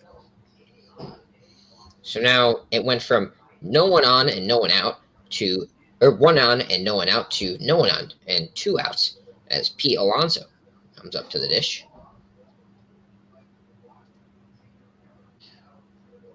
It's a 1-0 count, and Alonso swings at the slider that is very low. Alonso's first career home run here in Miami. Yeah. Also, his 100th. 2019. He also has a 100th home run in Miami, I believe. That was back when Wilson Ramos was behind the dish for the Mets. Slider just tacks the end of the plate. It'll be 1-2. How about Wilson Ramos and James McCann, 2 Met legendary catchers? McCann was signed in 2020. He's Yeah, not with us in 2019 or thinking 2021. I'm just thinking of old Mets catchers. Who else have you guys had? Tomas Nido, Joe Hudson. Joe Hudson for 1 game. Joe Hudson, yeah, he did in fact catch. Travis who else? d'Arnaud. Travis d'Arnaud, yeah, he was a catcher that the Mets had for a while before leaving to go to the Braves. And here comes the 1-2 from Soriano to Alonso. It's up and outside, 2-2. Yeah, Soriano really getting a lot of work in here today. 32 pitches out of the bullpen. Ryan, you know Drew Steckenrider? Yes. I saw someone on Twitter post that they saw a Drew Steckenrider jersey at the game on opening day, despite him being retired, I believe, or playing overseas or whatever. Pete Alonso, that's who he hit his first home run off of. It's full count now to That's a very forgotten player, Drew Steckenrider. Alonso. He ripped that one foul. Drew Steckenrider. Yeah, a lot of old Marlins. Drew Steckenrider, Ryan Stanek. Ryan Stanek is with the New York Mets now. You may Yeah, see him later in the series. yeah, he's been on a couple of teams. Who else is a former Mariners, Okay. or that was where Stanek was. Full count pitch to Alonso is taken for ball 4. So he gets on for the 3rd time tonight. Yeah, I'm not sure what low leverage relievers we'll see after Soriano. I'm expecting Veneziano to get warm again and enter the game and maybe work the 7th and 8th. Not sure about the 9th, though. Maybe we see Lake Bakar tonight, one of my favorite. Like Backer. We could see a position player tonight as well if the lead gets. Yeah, I mean, doesn't it have to be 6 runs? So It has to be 6. at this rate, we could use a position player. But I don't think McCullough would use a position player only down 7, but we'll see. If it gets to the 9th, maybe. Yeah, if it gets to the 9th and the Mets maybe add on 2 or 3 more runs, then it's always a possibility. Remember when Anthony Rizzo struck out Freddie Freeman? Nemo chases that slider in the dirt. You remember that, Ryan? Yeah. Back when Freddie Freeman was an Atlanta Brave. As Luabert Arias gets warm for the Marlins. The 0-2 is a high fastball that misses by Soriano. I've not been on Marlins Twitter yet today. Let's see what everyone's saying. I'm sure people aren't too deflated because they know it's the Mets.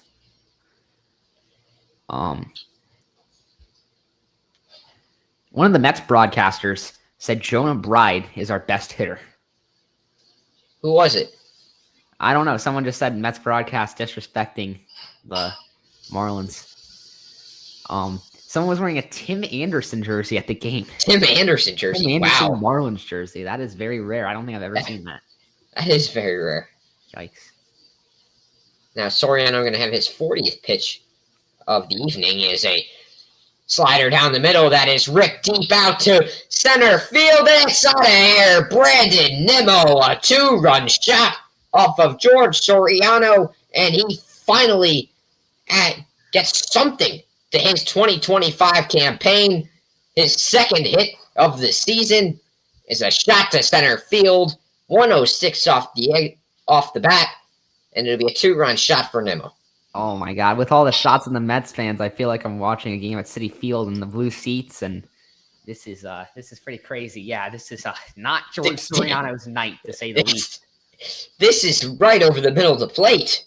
Yeah, and that ball just snuck over the wall in center field, probably a bit over 400 feet right there.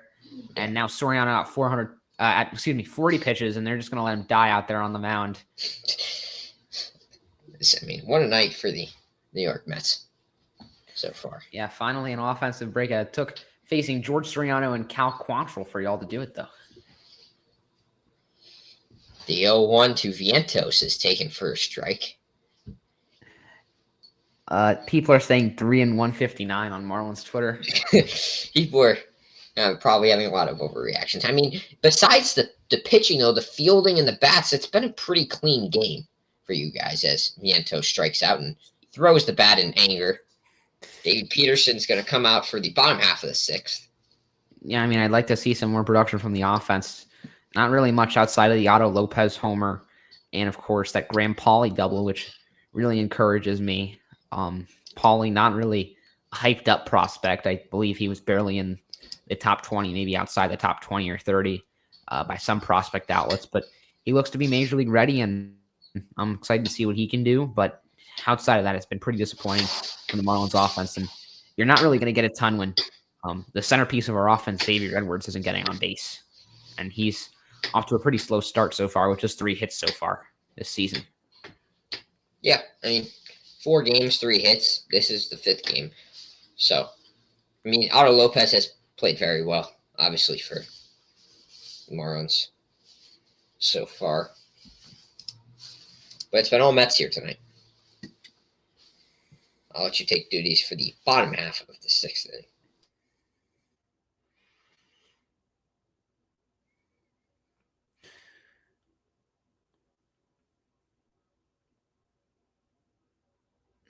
Let's see what LMF has to say. Oh, LMF's on spaces right now during the game.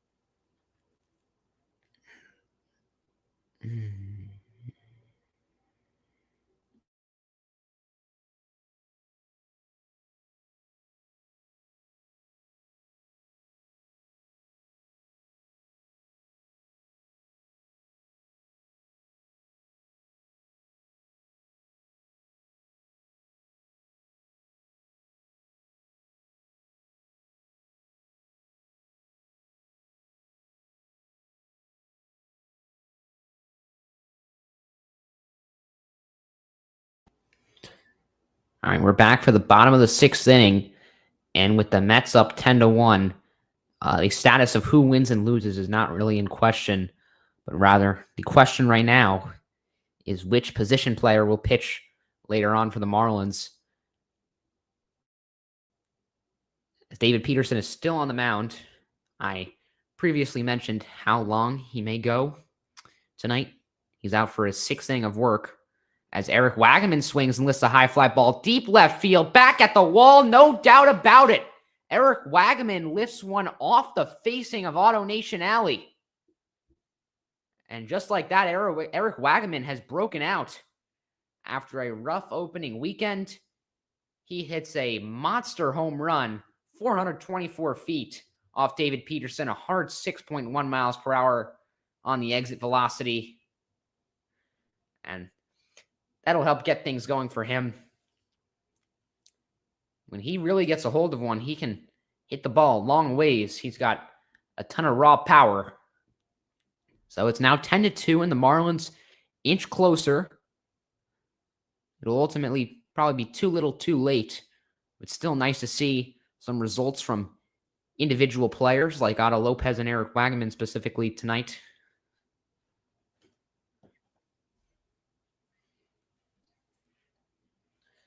I believe that was Wagaman's first hit of the season right there.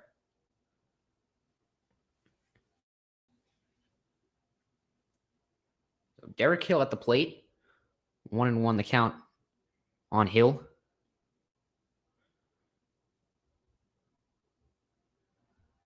And Hill lines one right to the second baseman, Brett Beatty, for the first out of the inning.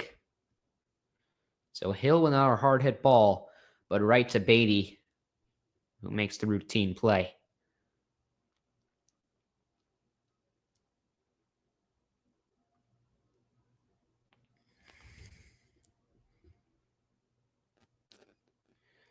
So here's Jonah Bride.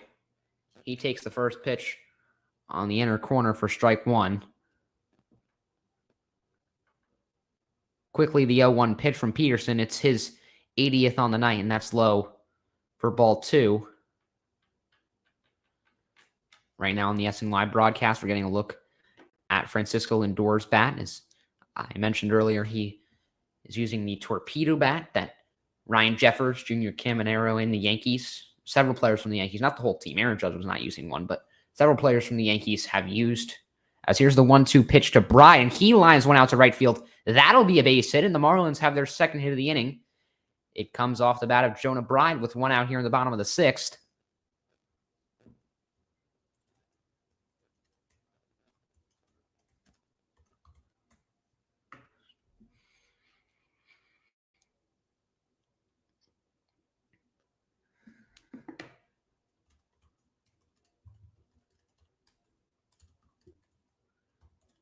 So the Marlins may be starting to get to Peterson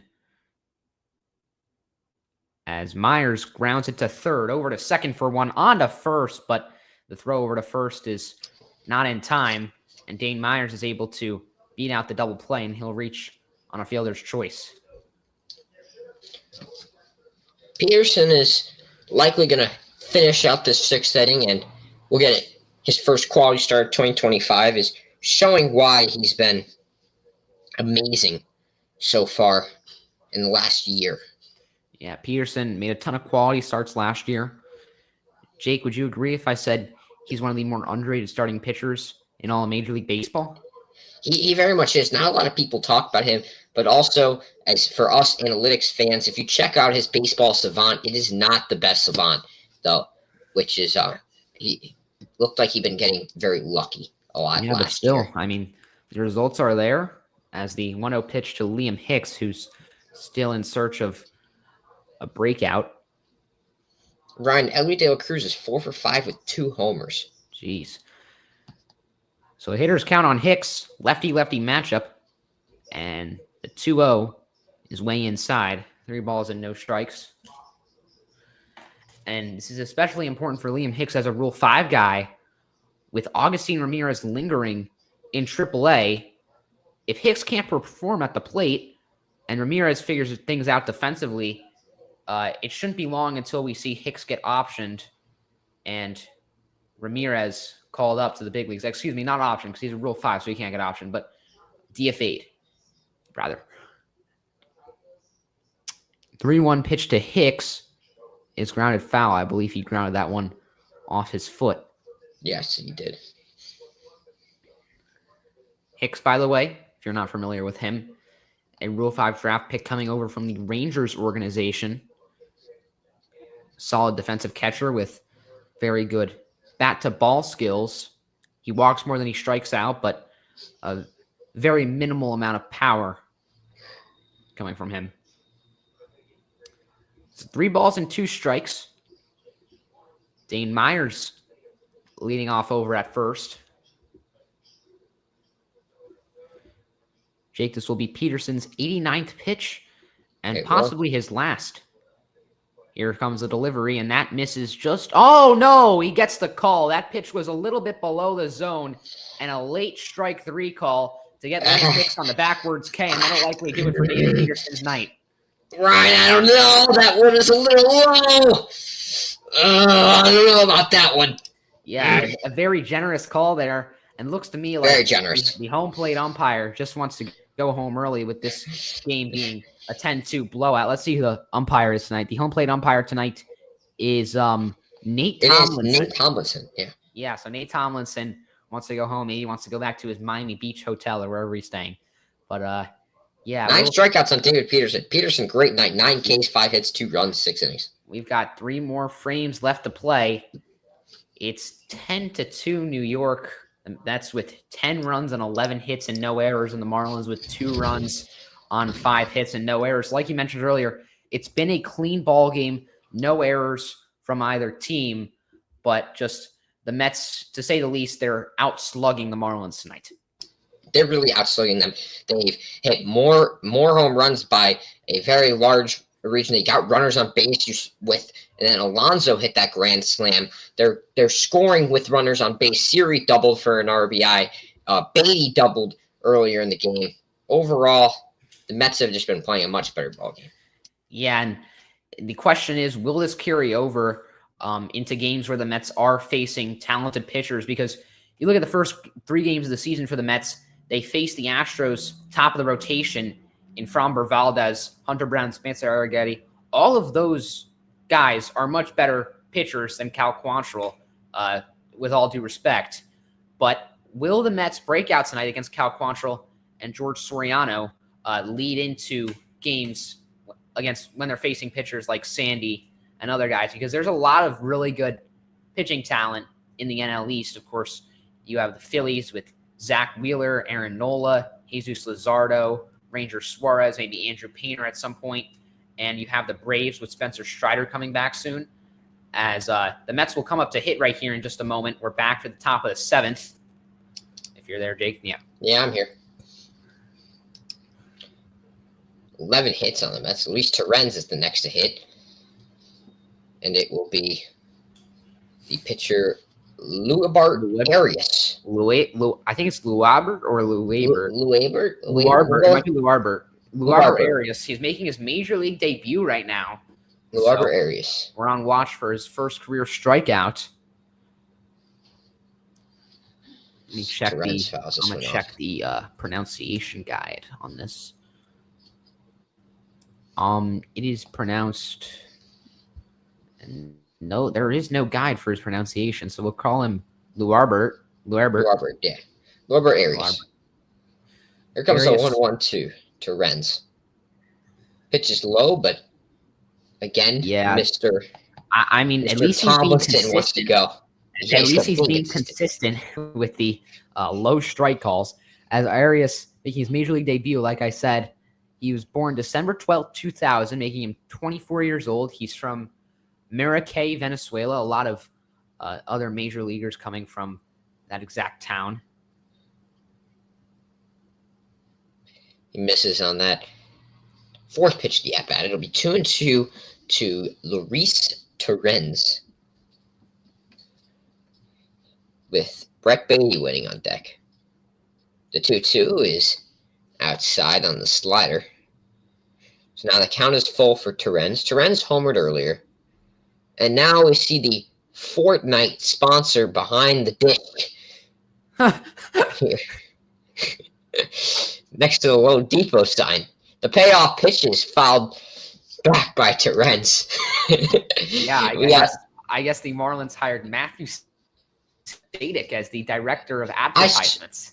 I saw it on the Padres game. I think MLB is sponsored by Fortnite now. Okay. I don't know how many 8-year-olds that are interested in Fortnite are watching Major League Baseball, but okay. As Torrens grounds this one to third, play by Hawley, fires it to Bride. And now Pat Murphy had a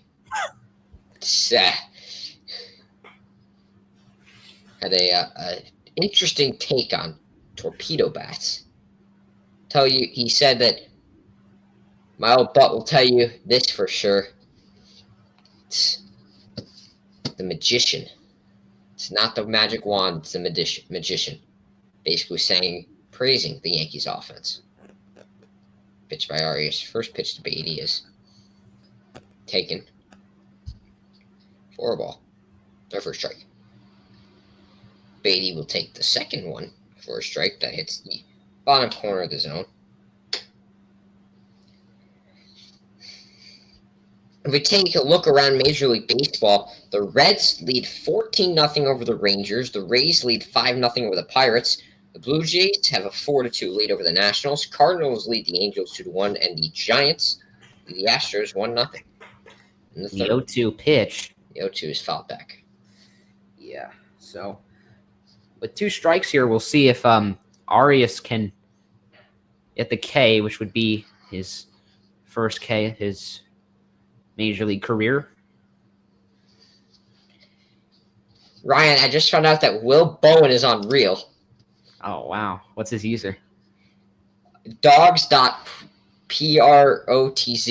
as Brett Beatty grounds out. By the way, the Reds are now up 14-0. Let's see who's giving up all these runs for the Rangers. Because I know 6 of them have been surrendered by former Mets draft pick Kumar Rocker, and then the others have been given up by 2 guys who I have never heard of, or just 1 guy that's given up the runs. Gerson Garabito. Never heard of this guy, and he only has 35 pass holders on Reel. Okay. Let's see, have I ever made a trade with Bowen? No, I'm not. Yeah, Kumar completely sold my draft, as I'm now not top 50%, but I still have Glass now. Oh wait, I gotta take Freddie out of my lineup. He got injured getting out of the shower. Oh, okay. I've got 2 Dodgers in my lineup. We're putting Mookie in the lineup instead. I've got Shohei and Glass now in my lineup.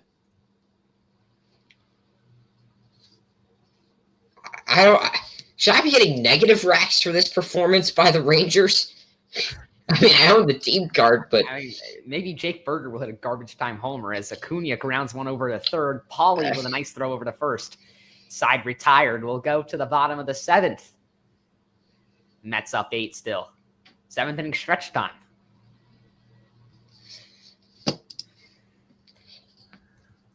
Wow, I got a message that I was asking for sports broadcasting camp, and I pressed on the profile and I saw Will Bowen, the photo.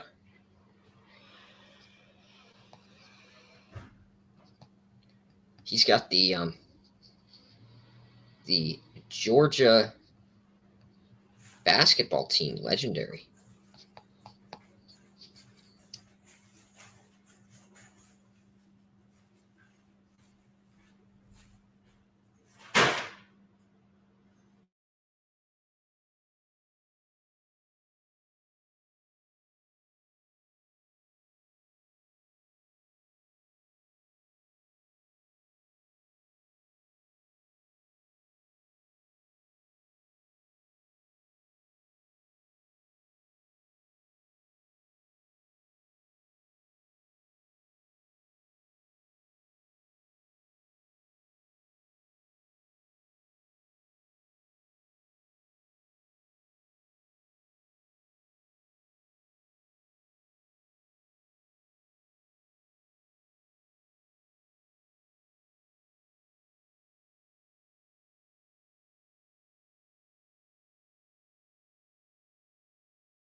All right, we're back. The Marlins and the Mets here. Going to the bottom of the 7th inning as the first pitch is grounded over to second by Sanoa. Routine throw over to first is made by Brett Beatty.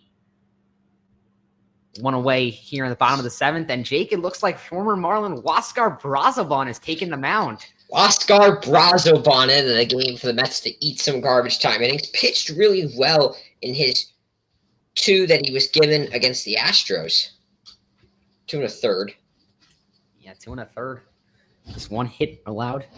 No earned runs. 2 Ks. Huascar Brazoban back in the game. As it'll be Graham Pauly, the batter. Takes the first pitch for a strike. Pauly double in his last at bat. Struck out in his first at bat back in the second inning as the 0-1 pitch is cut on and missed. Pauly chases a pitch low. No balls and 2 strikes. And I think another interesting thing we could see tonight is a 1-2-3 inning by Huascar Brazoban against his former team as he gets the strikeout right there on Graham Pauly. Graham Pauly goes down swinging for the second time tonight and quickly 2 up, 2 down on just 4 pitches by Huascar Brazoban. Huascar Brazoban has struggled last year, especially come postseason time, but got his visa and got to camp on time this year. And so far it's worked, and he is pitching a lot better to start the season. Yeah. If you're not aware, Huascar Brazoban missed his final 2 spring trainings with the Marlins. He missed pretty much all of spring training in 2023 and 2024 because of visa issues, and he wouldn't really get called up to the majors until like May or June because of how delayed he would start camp. But finally got the visa issues figured out this year, and he's been off to a nice start for the Mets. And Griffin Conine is pinch hitting here, and on a 2-0 count, he swings and fouls off a ground ball. Now the Mets broadcast, we talk about Jeff Conine a little bit. Yeah, Jeff Conine was called out by some casuals on Reel. Some casuals on Reel said that they had never heard of Jeff Conine, but Jeff Conine, 2-time World Series champion. He's an All-Star Game MVP. He's played for a ton of teams, and he's also played 17 big league seasons. So one of the legends of the game, Griffin Conine, and he is now a Marlins Hall of Famer as of yesterday. The 3-1 pitch to his son is a little bit inside, but again, another generous call towards the pitcher by the home plate umpire. 3 balls and 2 strikes now on Conine. Full count for Brazoban here. The 3-2 payoff pitch is grounded over to second. Beatty, short throw over to first, and that's in time. And a 1-2-3 inning for Huascar Brazoban in his return to Miami. We'll go to the 8th. We got 2 more to play before the Mets can say that they have their second win of the season.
Jose Siri will lead off the top of the 8th inning for New York.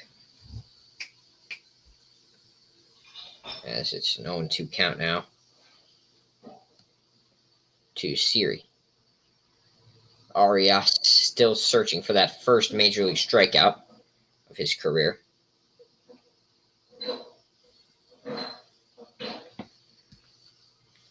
Marte on deck. Soto's next. It'll be a 1-2 to Siri. He skies this one deep out to left field. Under it is Conine, and he'll make the catch. So the Marlins bring Griffin Conine into left field.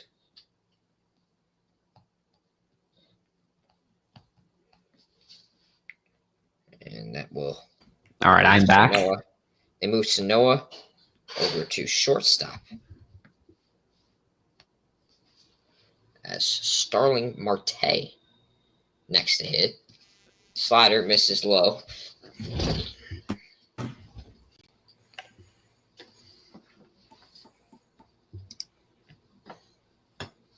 Marte been hit twice so far today, as well as a home run. Fastball down and in by Arias gets a big hack by Marte. And it'll be 1-1. Arias approaching the 21st pitch of his major league career, and Marte fouls it down the first baseline. Was the first out of the inning, because I wasn't here, was the first out of the inning a strikeout? No, it was not. It was a fly ball to left. So not his first major league strikeout just yet for Arias. Okay, we have the report on David Peterson's outing tonight. I'll read it off in just a second after this 1-2 pitch. 1-2 pitch is fouled away by Marte. So Peterson threw his sinker, changeup, four-seam, slider, and curveball tonight. According to Thomas Nestico, the data is via MLB and Fangraphs. His stuff plus on every pitch was below league average. He had just a 92 stuff plus on his four-seam. So none of his pitches really graded out that well. Every pitch was below a 50 grade pitch. But the key for him was an 85.7%. I'm going to pause you right there, as Arias has his first career major league strikeout gets Starling Marte looking. And that is the first of what can be many for Arias. Yeah, I'm sure they'll save that ball. It was a strikeout looking, so there's going to be no hassle. But yeah, anyways, the key for David Peterson was his 85.7% whiff rate and 54.5% chase rate on the slider. So look for that pitch to be very effective this year for David Peterson. Also a 71.4 zone percentage on the changeup, so he's able to locate the changeup very well tonight. Soto grounds it over to second, as Lopez will just give it off to Bride at first. And that's how the top of the 8th finishes. So we'll go to the bottom of the 8th. Just 3 more half innings to play, with the Mets leading 10-2.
ready for the bottom of the 8th here as Oscar Brazoban is out for another inning of work. He'll face off against Otto Lopez to lead off the inning, who's 1 for 3 with a homer tonight as the 1-0 pitch catches a zone for a called strike 1.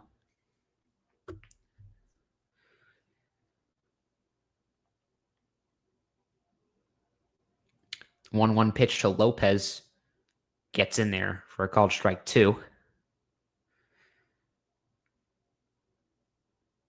So we'll see what the Marlins Well, do. Ryan, you mentioned it earlier. Jake Berger, garbage time home run. A 2-run shot. Oh, nice. I think I picked him in my game lineup. You called him today. 2-run shot. There we go. I was just talking about what will the Marlins do for the top of the 9th as Lopez just serves that one into right center field in front of Juan Soto for his second hit of the night. That one off the end of the bat. Lopez reaching out for it, and a very nice piece of hitting right there. And Otto Lopez continues his hot start to 2025 with another 2-hit game. 2 hits for Otto Lopez. Lopez has hit 2 home runs this year, and you mentioned it earlier. He's got an over 2. Oh, is it OAA or DRS? DRS. And we look at the Mets schedule coming up. They play the Marlins for the rest of the series. As Wagaman drives one out to left field, it was a very nice swing. I thought that one was gone, too. Yeah, that was a home run or double-looking swing, but it was actually just a pretty weak routine fly out to Tyrone Taylor. Wagaman is absolutely fooling me. I mean, I don't have the game full screen, obviously, because I'm on a computer, but still, Eric Wagaman able to fool both of us right there. Yeah. But anyways, you look at the road ahead for the Mets. They play the rest of the series here in Miami. They'll play 2 more on Tuesday and Wednesday, and then they'll play the Blue Jays at home, and then Toronto Blue Jays. And then they'll welcome back in the Marlins for their first homestand of the year. Meanwhile, for the Marlins, obviously, they're going to play the Mets next week in a weekday series. But this upcoming weekend, they head to Cobb County to play the Braves at Truist Park in their first road series of the year. As that one kicks away, I believe that'll be rolled a pass ball on Luis Torrens, and Lopez is able to advance from first to second.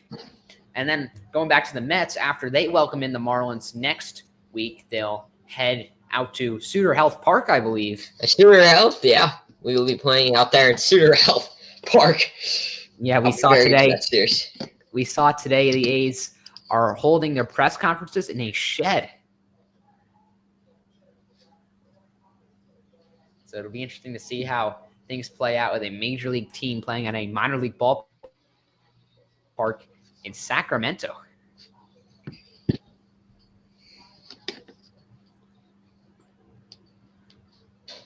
And the 1-2 pitch, did that hit Derek Hill on the hand? It definitely hit him. He's down. And Derek Hill is clearly in some pain, but he will get back up and jog towards I first hit him in base. like the cup area. Oh, never mind. Yeah. That hit him in the midsection. And Brazoban knows that he let that one run way too inside. So a pass ball / wild pitch, not sure what they ruled it, and then a hit by pitch, and McCullough is out to, as well as the head athletic trainer, to check on Derek Hill right here. And maybe, even though this game is obviously over with the Mets up 10-2, maybe the Marlins could just inch a bit closer and get a few more runs to tack on. Maybe force the Mets to use a higher leverage reliever in the bottom of the 9th. As after a very effective first inning of work from Brazoban, he's ran into some trouble here. A single and now a hit by pitch. And it'll be Jonah Bride, the batter. A nice opportunity here for Bride to get going. He's been off to a very slow start. It looks like Hill is okay. He will remain in the ball game. Ryan, should I attempt it going at the Dodgers game pack? Yeah, is it dropping now? It drops in 3 minutes. Yeah, go for it. Can you still afford the Mets Marlins game pack for tomorrow? If you get the Dodgers one? I should, yeah. Okay. The Mets will give me a ton today. Yeah. The first pitch to Jonah Bride is in there for a called strike one. Bride singled in his last at bat. Overall in the season, he's just 2 for 17 as the 0-1 pitch is right in there on the bottom outside corner. Quickly, no balls and 2 strikes on Jonah Bride.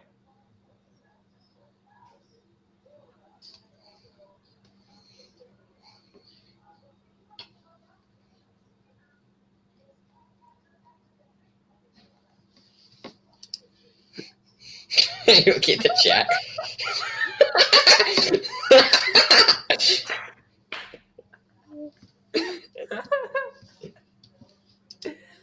Here's the 1-2 pitch to Bride, and he swings and misses.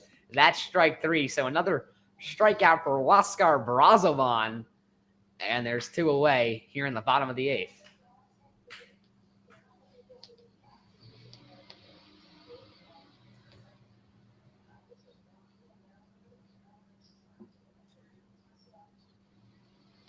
So here comes Dane Myers. An opportunity here with 2 on and 2 out as the first pitch is taken for a called strike 1. So let's get another out-of-town score update here. This game being not close as the 0-1 pitch to Myers is taken low for ball 1, and Brazoban struggling to escape the inning here. So Giants-Astros is underway. Yeah, the game's been going on for second. That's a solid game. Almost just forgot about the pack. It's about to come out. Hopefully I can get it for 800.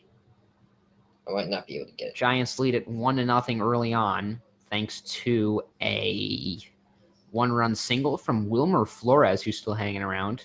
Wilmer Flores hit a lead-taking, which ended up being a winning home run. Yeah, and the 1-2 pitch to Myers is chopped on the ground towards second. Beatty gloves it and steps on the bag to get the force play over at second. Inning over. So Brazoban works through 2 innings, and he ends the 8th with that ground ball. We'll go to the 9th. 1 more left to play. The Mets will come to bat, and then they're 3 outs away from closing this big victory out here in Miami. Ryan, I didn't have enough. They already sold out. It sold out in like 5 seconds. Yeah, that's just unfair. They gotta sell. They gotta sell more. Like they saw it. I literally pressed on it, pressed reserve, and I couldn't buy except there was, what is it? I only need 1,000 and not 1,200. The concept is stupid. Yeah, just wait for tomorrow. Yeah. Yeah, they should just let like anyone get the game pack before first pitch for like a certain price. Yeah. John, if you're listening. Yeah, let's get John Antonelli on here. Yeah. All right, we'll be back for the 9th.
We are back here from Lone Depot Park as Pete Alonso will take the first 2 pitches of the at-bat for balls. It is Arias still in the game for Miami.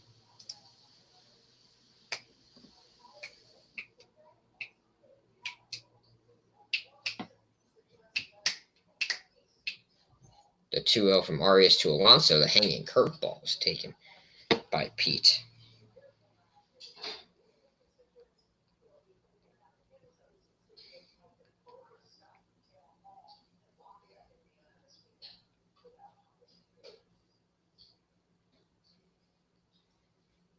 It'll be 3-1 to Pete.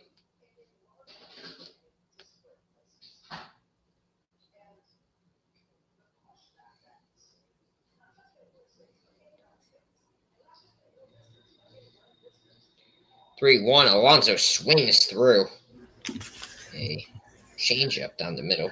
So I guess we will not see a position player take the mound tonight, as the Marlins are likely to let Arias go the rest of the way unless he really can't get out of it. As Tyrone Taylor's on deck. The 3-2, Alonso skies this one out to right center. Myers and Hill competing for it. Hill calls off Myers and makes the grab. Yeah, as the captain of the outfield and center field, if you're Derek Hill, you got to call him off and make that play when it's fairly even towards right and center field.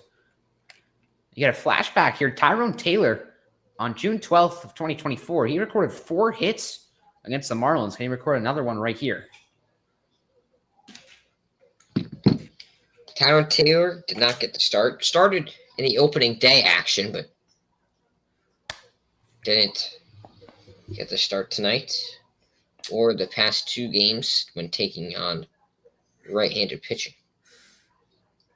Oh, that was Jake Berger's first home run as a member of the Texas Rangers, by the way. Yeah. Well, you called it a garbage time home run for Berger. Yeah, I cannot stand this scoreboard setup. Oh my god. It's not very good. It's in too many places. The 1-1, Taylor pops it up. Under it is Lopez. And he'll get the second out of the 9th inning. Yeah, a lot of plays towards second for Otto Lopez tonight. It's been a busy night for him over on the middle infield, as most fans here at Lone Depot Park have already hit the exits as it's past 9 o'clock on a Monday night. It'll be Mark Vientos, who is next. And possibly last for the Mets tonight. Surprised you didn't glaze Mark Vientos on that pitch right there, as it was a little bit outside. I'm surprised you didn't say again that. You know, he doesn't have a problem with fastballs. He has a problem with breaking pitches. Oh. As he gets a hold of one, but it's going to be right at Derek Hill in left center field. And that's going to do it for the Mets bats tonight. All right. One more half inning to play. Let's see if the Marlins can not lose by 8 and maybe add on some late runs. I wonder who's going to come out for the Mets. Real will probably have it really fast. Yeah, no, so I'm checking. Nothing so far, but they might go Brazoban for a 3rd inning. We'll see. Let's let Brazoban get some action. Yeah, let's check the college basketball scores. The Crown Tournament is going on right now. I'm 2-0 right now. Nebraska and Arizona State. I forget who I picked. Can I see my bracket? Yeah, go to the NCAA tournament and scroll down. I picked Nebraska. I went Big Ten. Oh, here, Crown Tournament. View bracket. Okay, I took Butler. They won, and I took Boise State. They won. Yeah, I'm 2-0 also. Maybe a perfect Crown Tournament bracket. I don't know. That would be cool. But I took who did I take to win it? It doesn't even show me who I took to win it all. I took Nova, yeah. You could go to the finals, I think it'll tell you.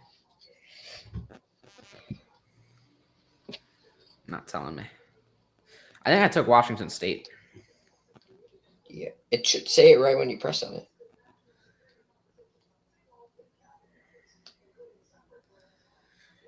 Why is Vic talking about making the rich richer when he has pro? I don't know. Danny Young will be the one to close out the game tonight. South Florida product, Danny Young. Yep. Did he go to FAU? Or yeah. He grew up in Boca? Is that what it was? Yeah, he's from the Boca area. I think he's from Boynton Beach, which is where a good friend LMF used to live. Boynton Beach. Thought we were maybe going to get LMF on this tonight. Yeah, no, he's on Spaces right now, so I didn't bother him. Yeah, Boynton Beach, Florida. Yeah. Went to the University of Florida. All right, here we go. Let's see if More for someone that we Stowers know from Boynton Beach, Florida, or not Boynton Beach, but the Florida Gators fandom. A good friend.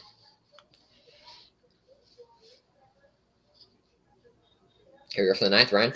So it will be Liam Hicks to lead it off, a lefty-lefty matchup, and Hicks grounds one over to short, and the play is botched by Mark Vientos, who came over from third, but it's still recovered out there by Luis Angel Acuna, and he makes the throw over to first to get Liam Hicks out just in time. And Mark Vientos, like I mentioned, one of the worst defensive third basemen in baseball, and he really shows it right there.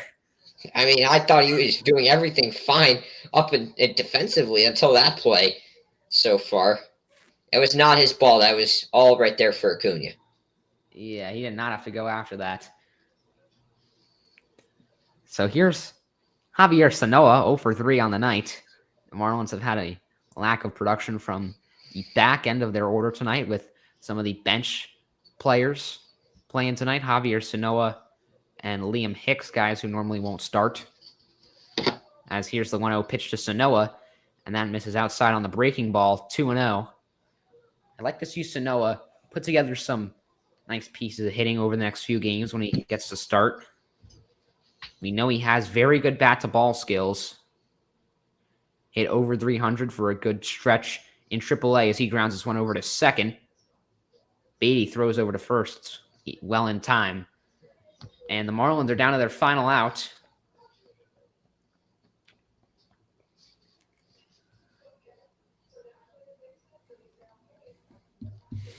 It will be Graham Pauley, who's been the only source of production from the back end of the order. He doubled in his second at-bat, 1 for 3 overall. Another lefty-lefty matchup right here, as here's the first pitch from Danny Young. That misses for ball 1. Young, with his arm angle, at least it looks like from the eye test that it would be very hard to hit him as a lefty bat. Take a look at his release point. His release point makes it look like he's throwing the ball towards the PNC sign that's behind Graham Pauley. But also, it may be a little bit more difficult for him, lefty-lefty, because he can't really see like the strike zone and all that when he's in motion. Yeah, he stands on the very left side of the rubber as the 2-0 pitch catches the top left corner of the zone for a strike, 2-1. So the Marlins now down to their final 2 strikes. 2-1 offering from Pauley. 2-1 offering to Pauley is grounded foul. And now the Marlins down to their final strike.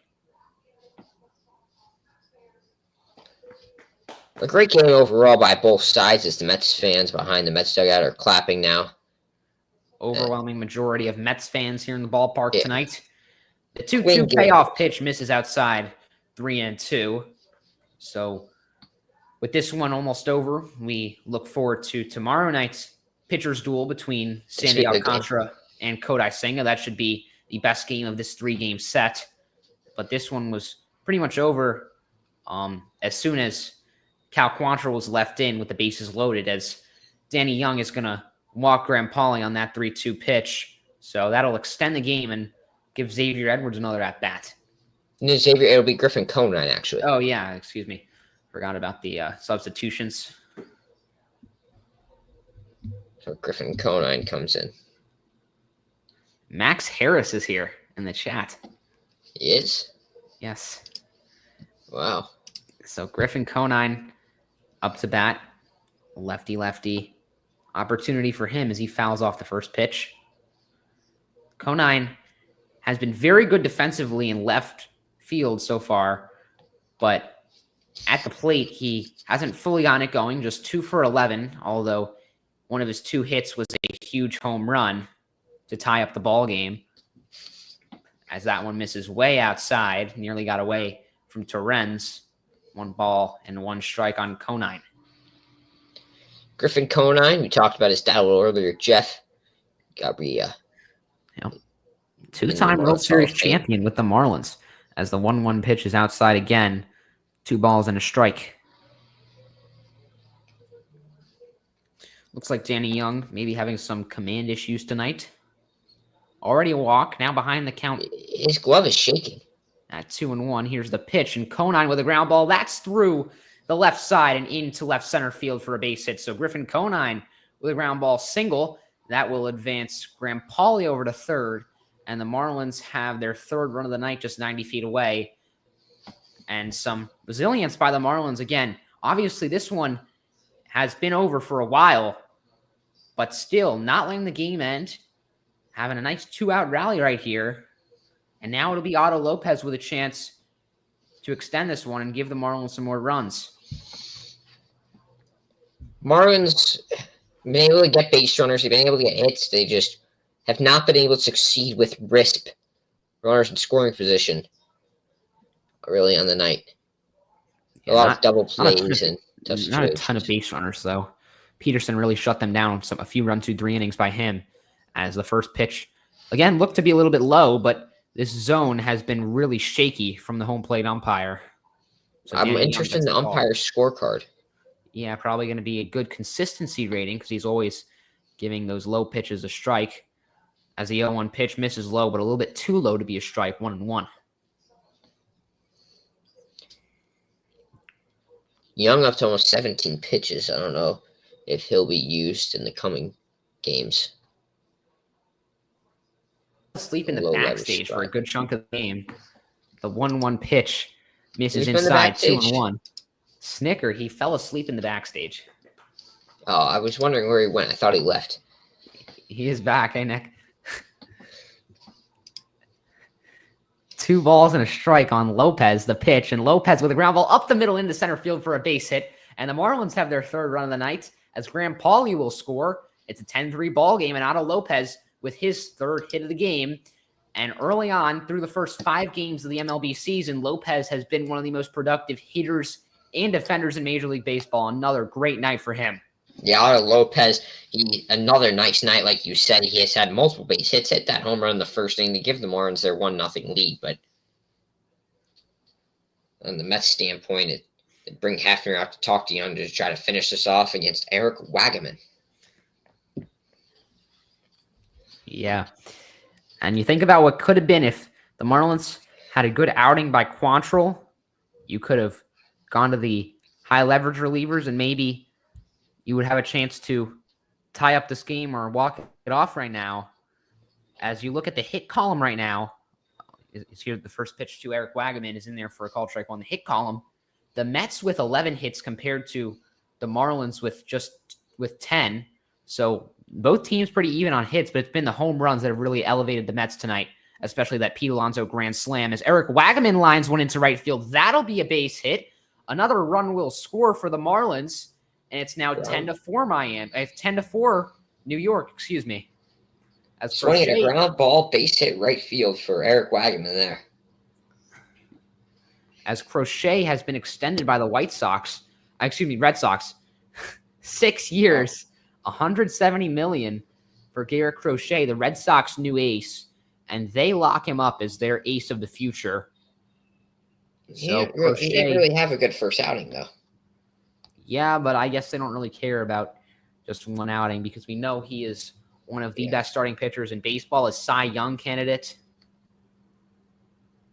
Would you consider him maybe close to underpaid? It's not even $30 million a year for him. Yeah, I don't know. It's fair, if you're Crochet, you get the years. He won't have to go through the free agency process, which is obviously very special and stressful.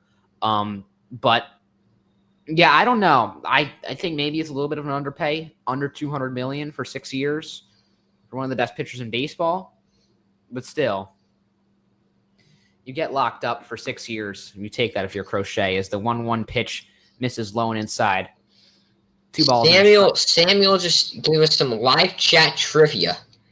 Yes, I cannot. Should I try? Yeah, I cannot either. This game's about to be over, so by the time this is over, we'll probably not even have half the manager's name, but I'll try. Dave Martinez, Dave Roberts, Clayton McCullough, Brian Snicker, Pat Murphy, Rob Thompson, Pat Murphy, Craig Counsell, Carlos Mendoza, Aaron Boone, Kevin Cash, Ron Washington, AJ Hinch. Torey Lovello. Yeah, I blank with managers. Oh, the White Sox guy who came over from the Rangers. I forget his name. He was Will Venable is his name. Will Venable is the 3-1 pitch. Terry to Francona. Derek Hill Tito. is fouled off. So the Marlins down to their final strike yet again. Let's see if they can continue to be resilient and get another RBI knock here off the bat of Derek Hill. So, okay, we named about half the managers. Matt Quantrill with the Royals. Who else is there?